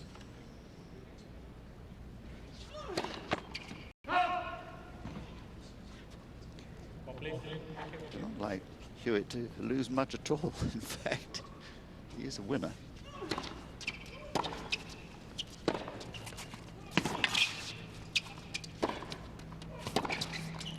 And perhaps, you know, the Hewitt era has passed. Who knows? I mean, it's too soon to write him off because he's only 25, but it's the way he played. It's so physical. And that's really one of the reasons why he brought on Roger Rashid, was to take him to a different level, make it more getting points over with rather than having to rely on the physicalness. But he's back to that place again.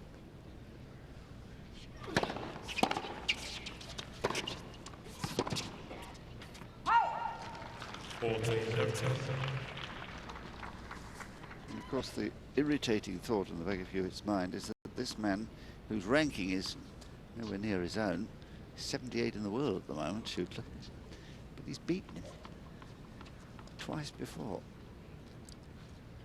But has not beat him on a hard court. That's right.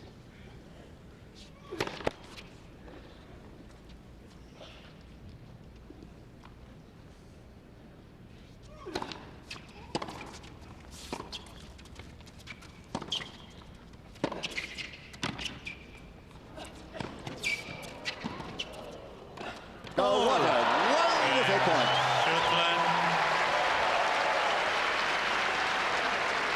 Well, you won't see a better point on a tennis court than this one. Hewitt hitting a beautiful drop volley. Schüttler just doing good to get to the ball, plays it up the line, and then the one-handed most difficult volley to hit, where you have to use your wrist to snap over the top of the ball, and most players cannot do much in terms of creating pace with that shot, let alone the angle that he was able to generate. He's got so much momentum right now. He's on fire. And it was such a good drop shot from Hewitt. I thought it was going to win him the point, but well, wow. we didn't even think that Schüttler would be able to run it down. But of course, he is one of the speediest men about a tennis court, and really enjoying himself now, I fancy. He's one love.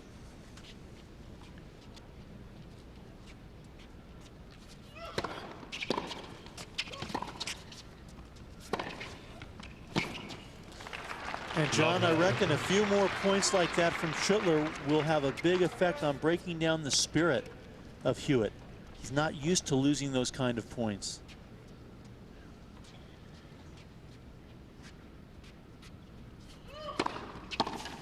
There's a good reply. And I think another thing that has happened to Schüttler this year is that he was reinstated in the Davis Cup tie against France, and came back and beat Clement in admittedly a dead rubber. But the fact that he was recognized alongside Kiefer and Haas, who played the singles, and of course France beat Germany in that tie, with Grosjean beating Kiefer on the day one and Gasquet beating Haas. And then, of course, the French won the double, so they won the first 3 matches. Terrible overrule. Schüttler's had no breaks from the chair at all in this match. When there should be overrules, there aren't, and when there are, there shouldn't be.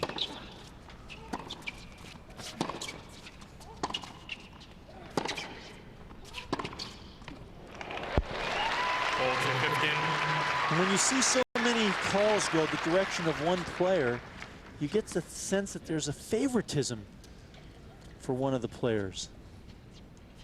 Yes, I don't think that is the case. I don't think there's any sort of conspiracy. Yes, I've got to use my words carefully. Plot, I was going to say, to do down Schüttler. But it is extraordinary how a run of bad calls goes against the same player all the time. But it's 1-1. Academic now.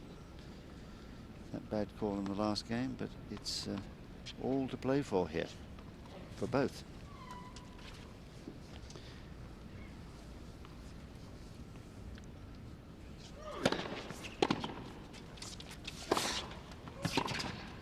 Well, Doug, it's difficult to suggest who might win the match. It's been such a close one. Do you have any thoughts on that at the moment?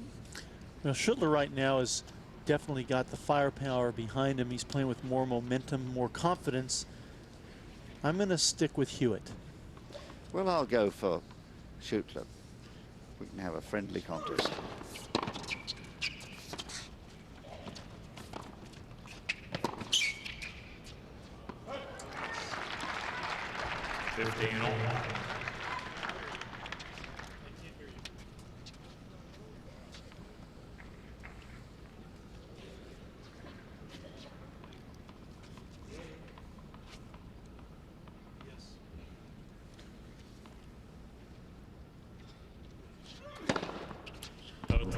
Well, that's a relief.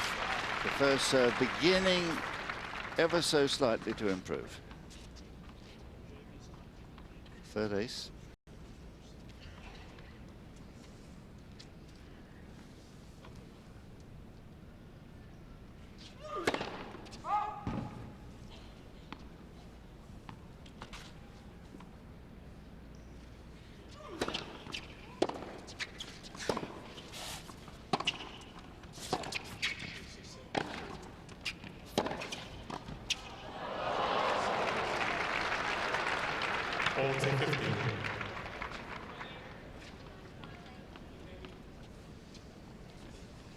Coming into this tournament, we said he'd reached the semi-final in Dubai, had Schüttler, so he came in with confidence, but before that he'd lost a couple of first rounds.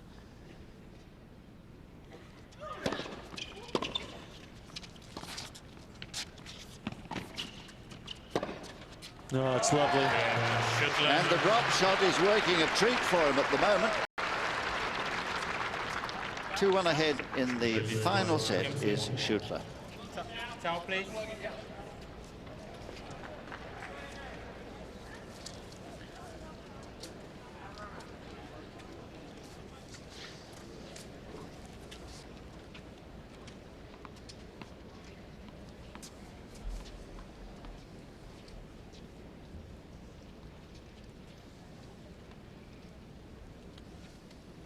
1-2, final set.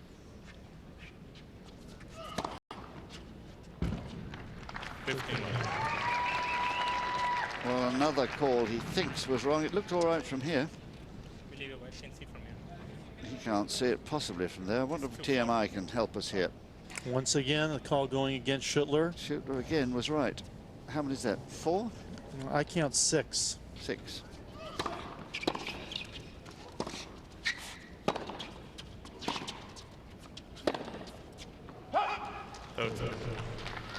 And they've all gone against Schüttler. He'll think it is a plot.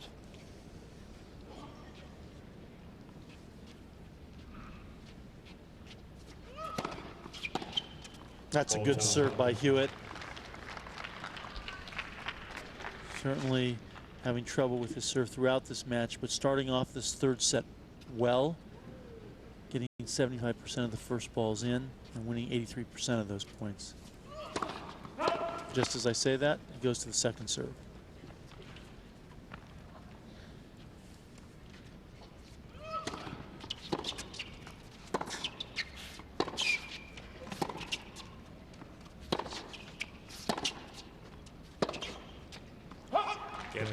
Well, that's one of the worst games that Schüttler has played in the last hour and a half. Not even making Hewitt work for his serve, and that is a rarity, or has been today. 2-all in double quick time.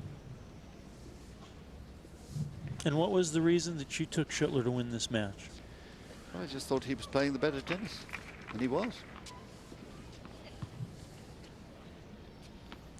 So in your mind, he's going to be able to continue it throughout the remainder. Well, that's the test.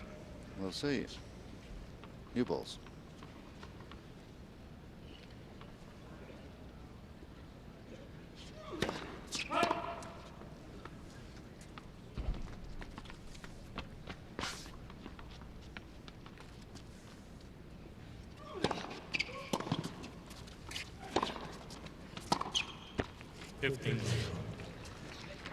You know, poor body language from the Aussie.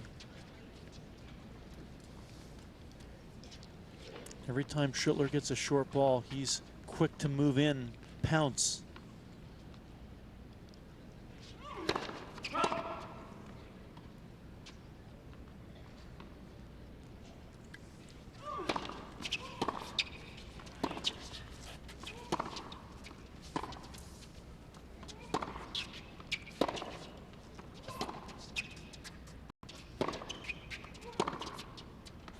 That ball just flying off of Hewitt's racket.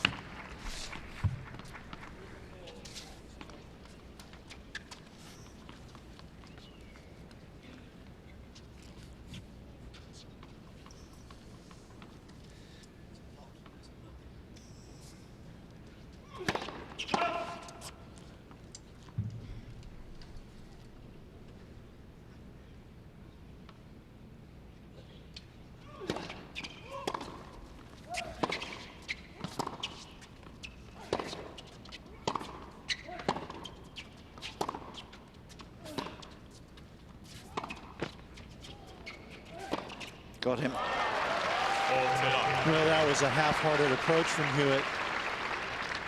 First of all, he came in cross court, which created a lot of angle, and then it hit the net, which slowed the ball down, gave Schüttler a lot of time to get there and set up.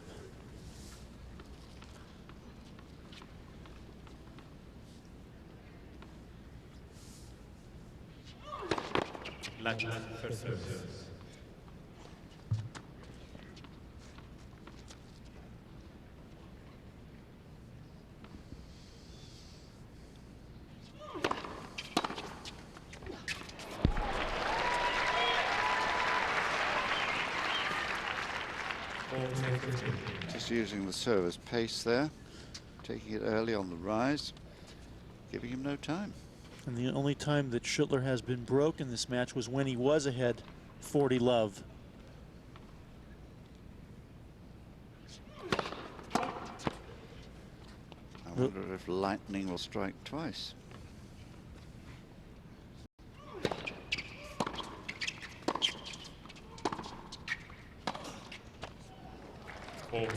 There we go.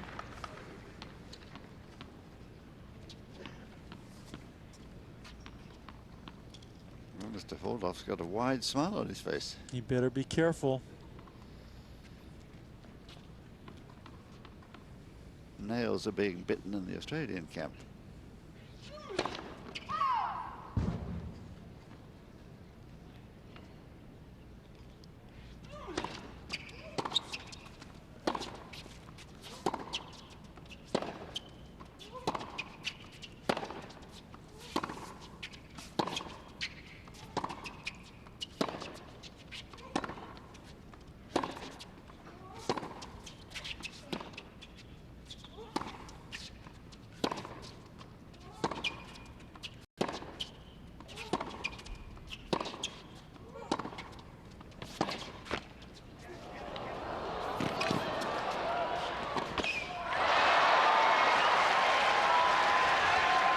Well, what an extraordinary miss that was. From 40-love to deuce, and this is how it happens. An easy shot from Schüttler, plays it in the net under no duress. Hewitt just trying his best just to get the ball in play. Schüttler having plenty of time and misses the forehand. If he'd gone down the line, there was a huge gap.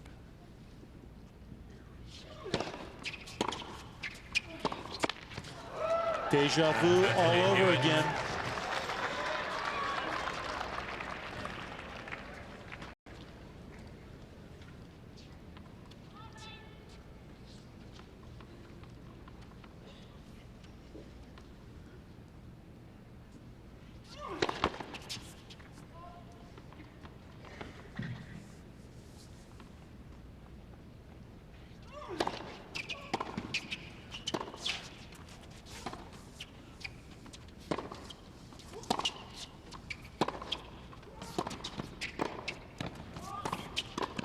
Oh, well played.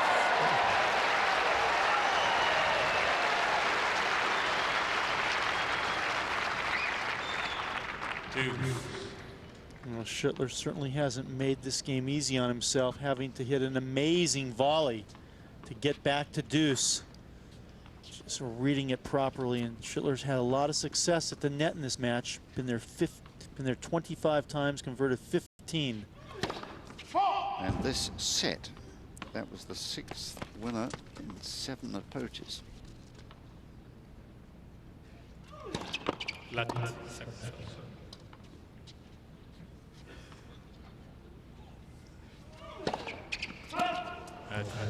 Still putting the pressure on himself. Another double fault. Would you believe it? Number 7.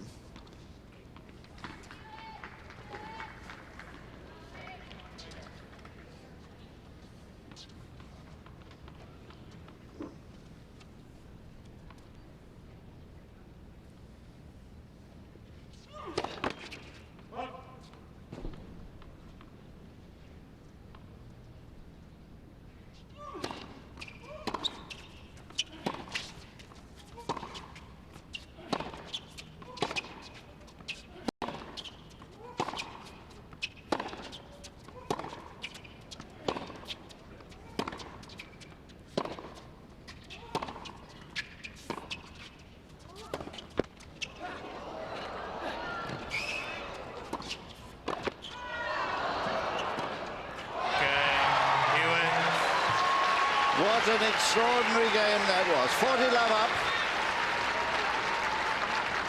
And then the double fault. Traditional last game that was. Schüttler from 40 love looked to be secure, but was outplayed by Hewitt and made errors of his own. First 40 love was a forehand return winner, then a couple of forehands in the net from Schüttler. Double fault. The double fault, and then that net involved rally. 3-2. But the biggest point of that last game was when Schüttler had game point at 40-30. He had a very easy pass with Hewitt in the middle of the court, and he netted the forehand. And that showed a bit of tension in my mind.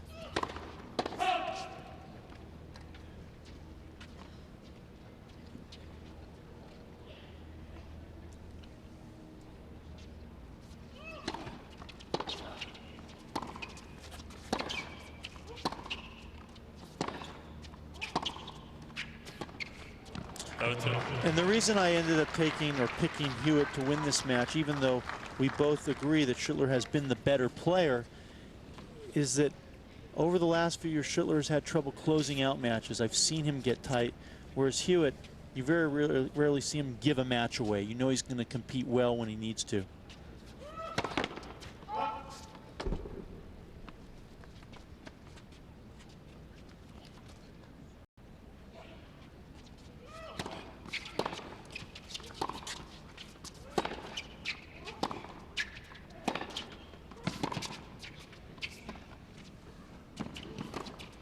No, that was not a good drop shot.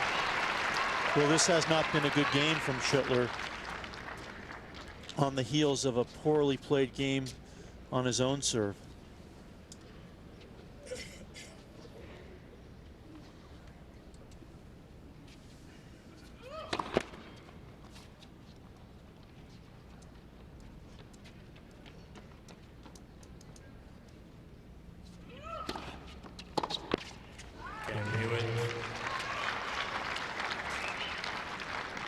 Now you would look for Hewitt to apply the knockout punch. He's got the one break here. He knows his opponent is disturbed. And I would think Hewitt would try to just keep it going, not take anything for granted here. Schüttler again taking plenty of time, trying to regroup mentally. One breakdown. 2-4.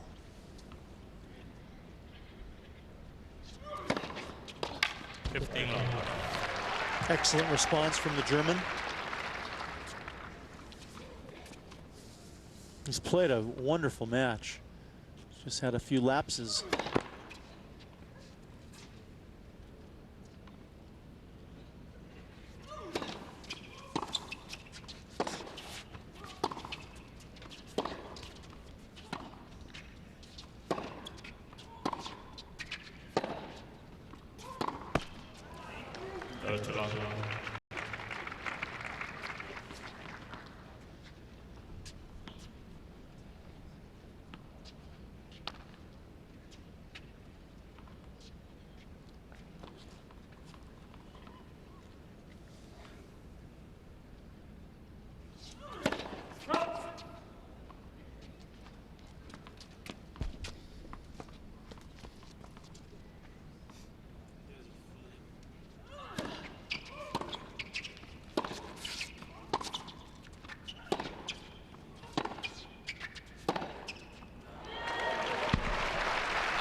Well, I hardly dare to mention the fact, but he's 40 love again on his serve.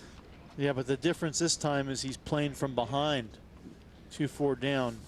The other time was a chance to take a stronghold on the set.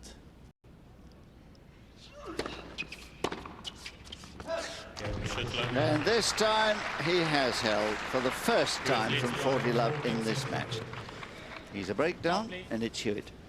4-3.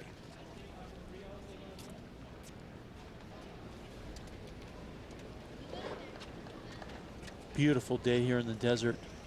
Fans being treated to some lovely weather and lovely tennis.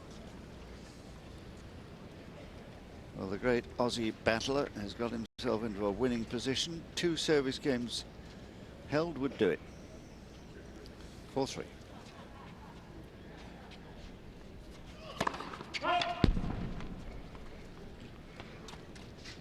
Going to follow that serve in too. That would have been a change.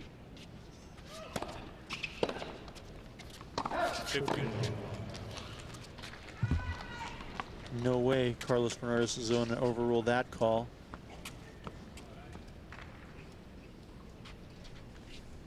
Trying the chip and charge, or the hit and charge, in fact.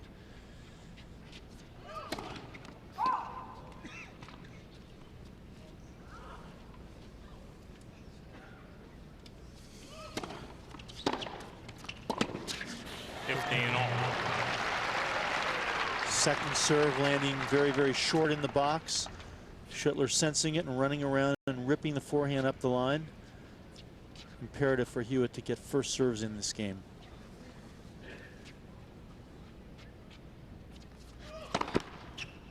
He missed that badly.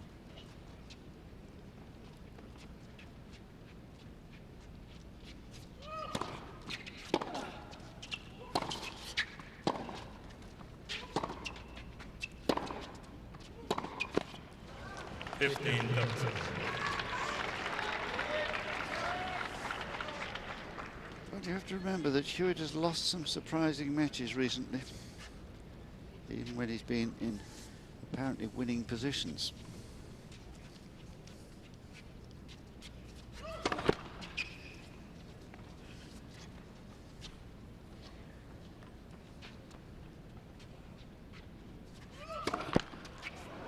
Well, you're referring to that match in the final at San Jose against Andy Murray. Absolutely. And then even the following week against James Blake. So the double fault has put him behind 15-40.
Well, it's been a day when frustration has been the one commodity that's been in plentiful supply for both.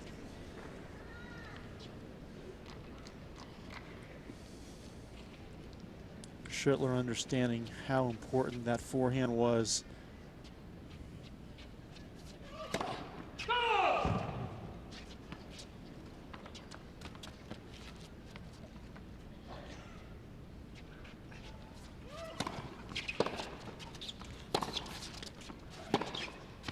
And another forehand error.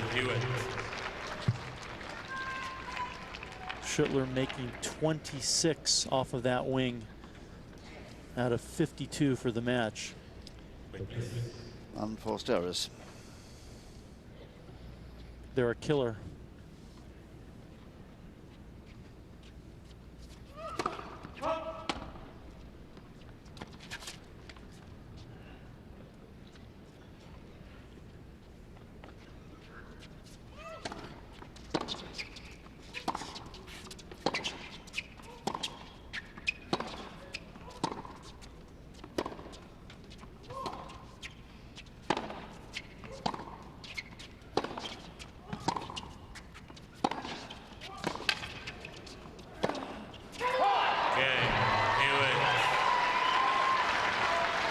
Well, Schüttler was really mad with himself there, really going for big shots in that last rally,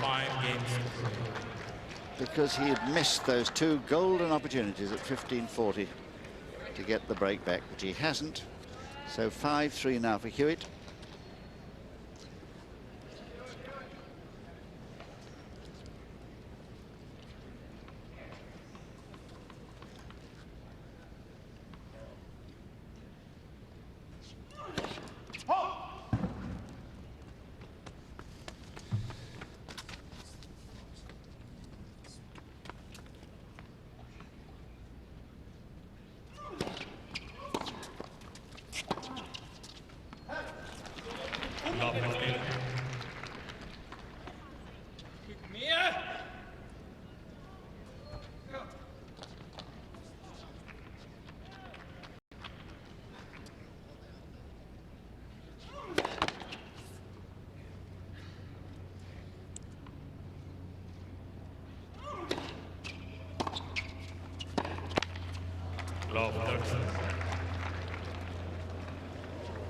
Well, there's a feeling here that Schüttler has really met his match.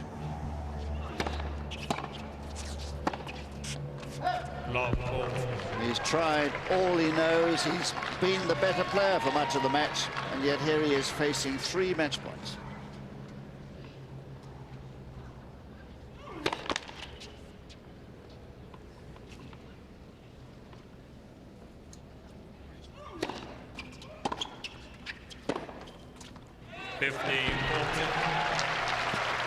Well, this has been Schüttler's favorite position in this match. Down love 30 or down love 40. Always plays his best tennis.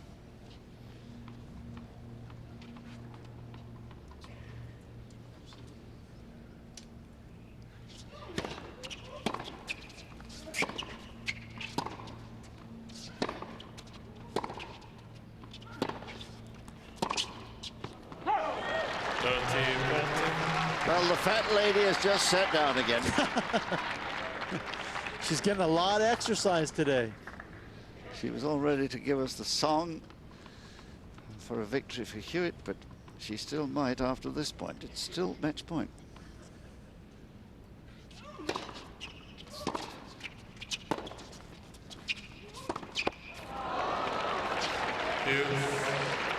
Well, it has been an extraordinary pattern, this ability to come back from apparently hopeless situations. Love 33 times and he held.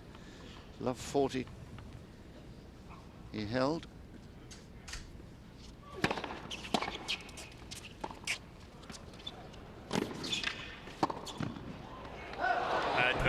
And this time with an open court, he misses to give Hewitt a 4th match point.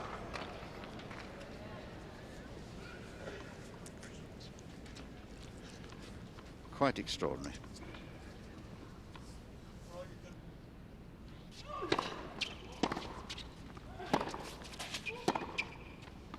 2. Doesn't seem to want it that easily, does he? Hewitt. Very worried look on Roger Rashid's face there.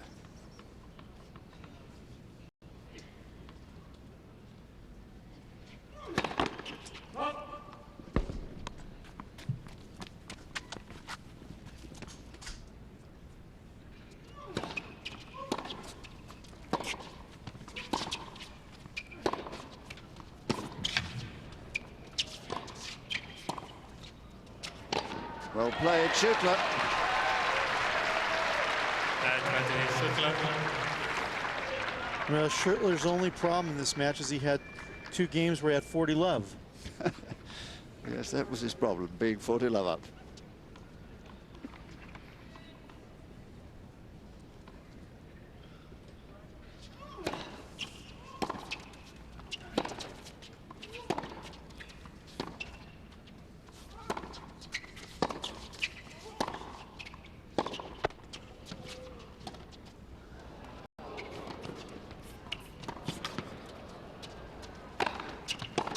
Well played, Schüttler. He's saved 4 match points. He's come back again for the second time in the match from love 40 to hold, and it match points has on Hewitt.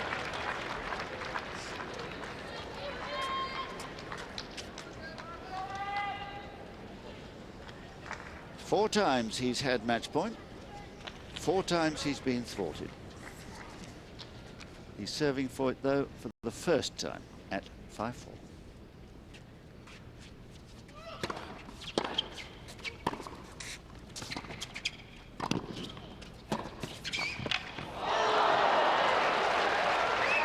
Well, he's so quick, is Schüttler. Hewitt thought he'd hit a winner there, and against most players it would have been. Caught unawares, he has to make a lunge and misses.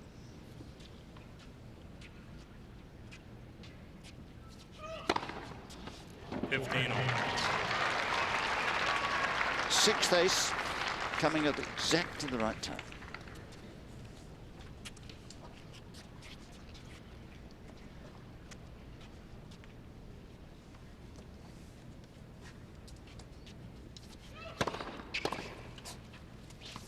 So it's a 15.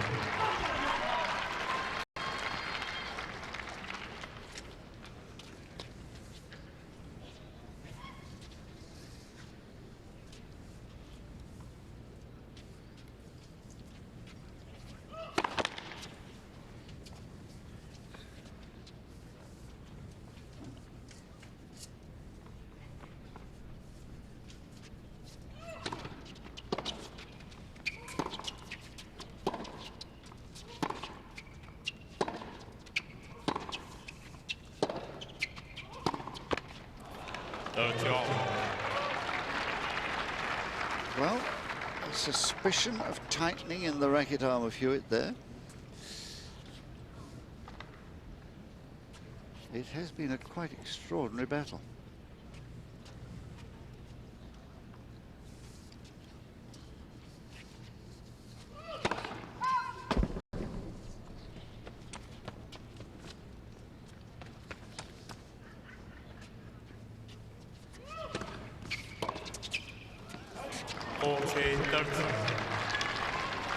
Reaching for that backhand return instead of moving in and smiting it as he has done so successfully earlier, and Hewitt now with a 5th match point.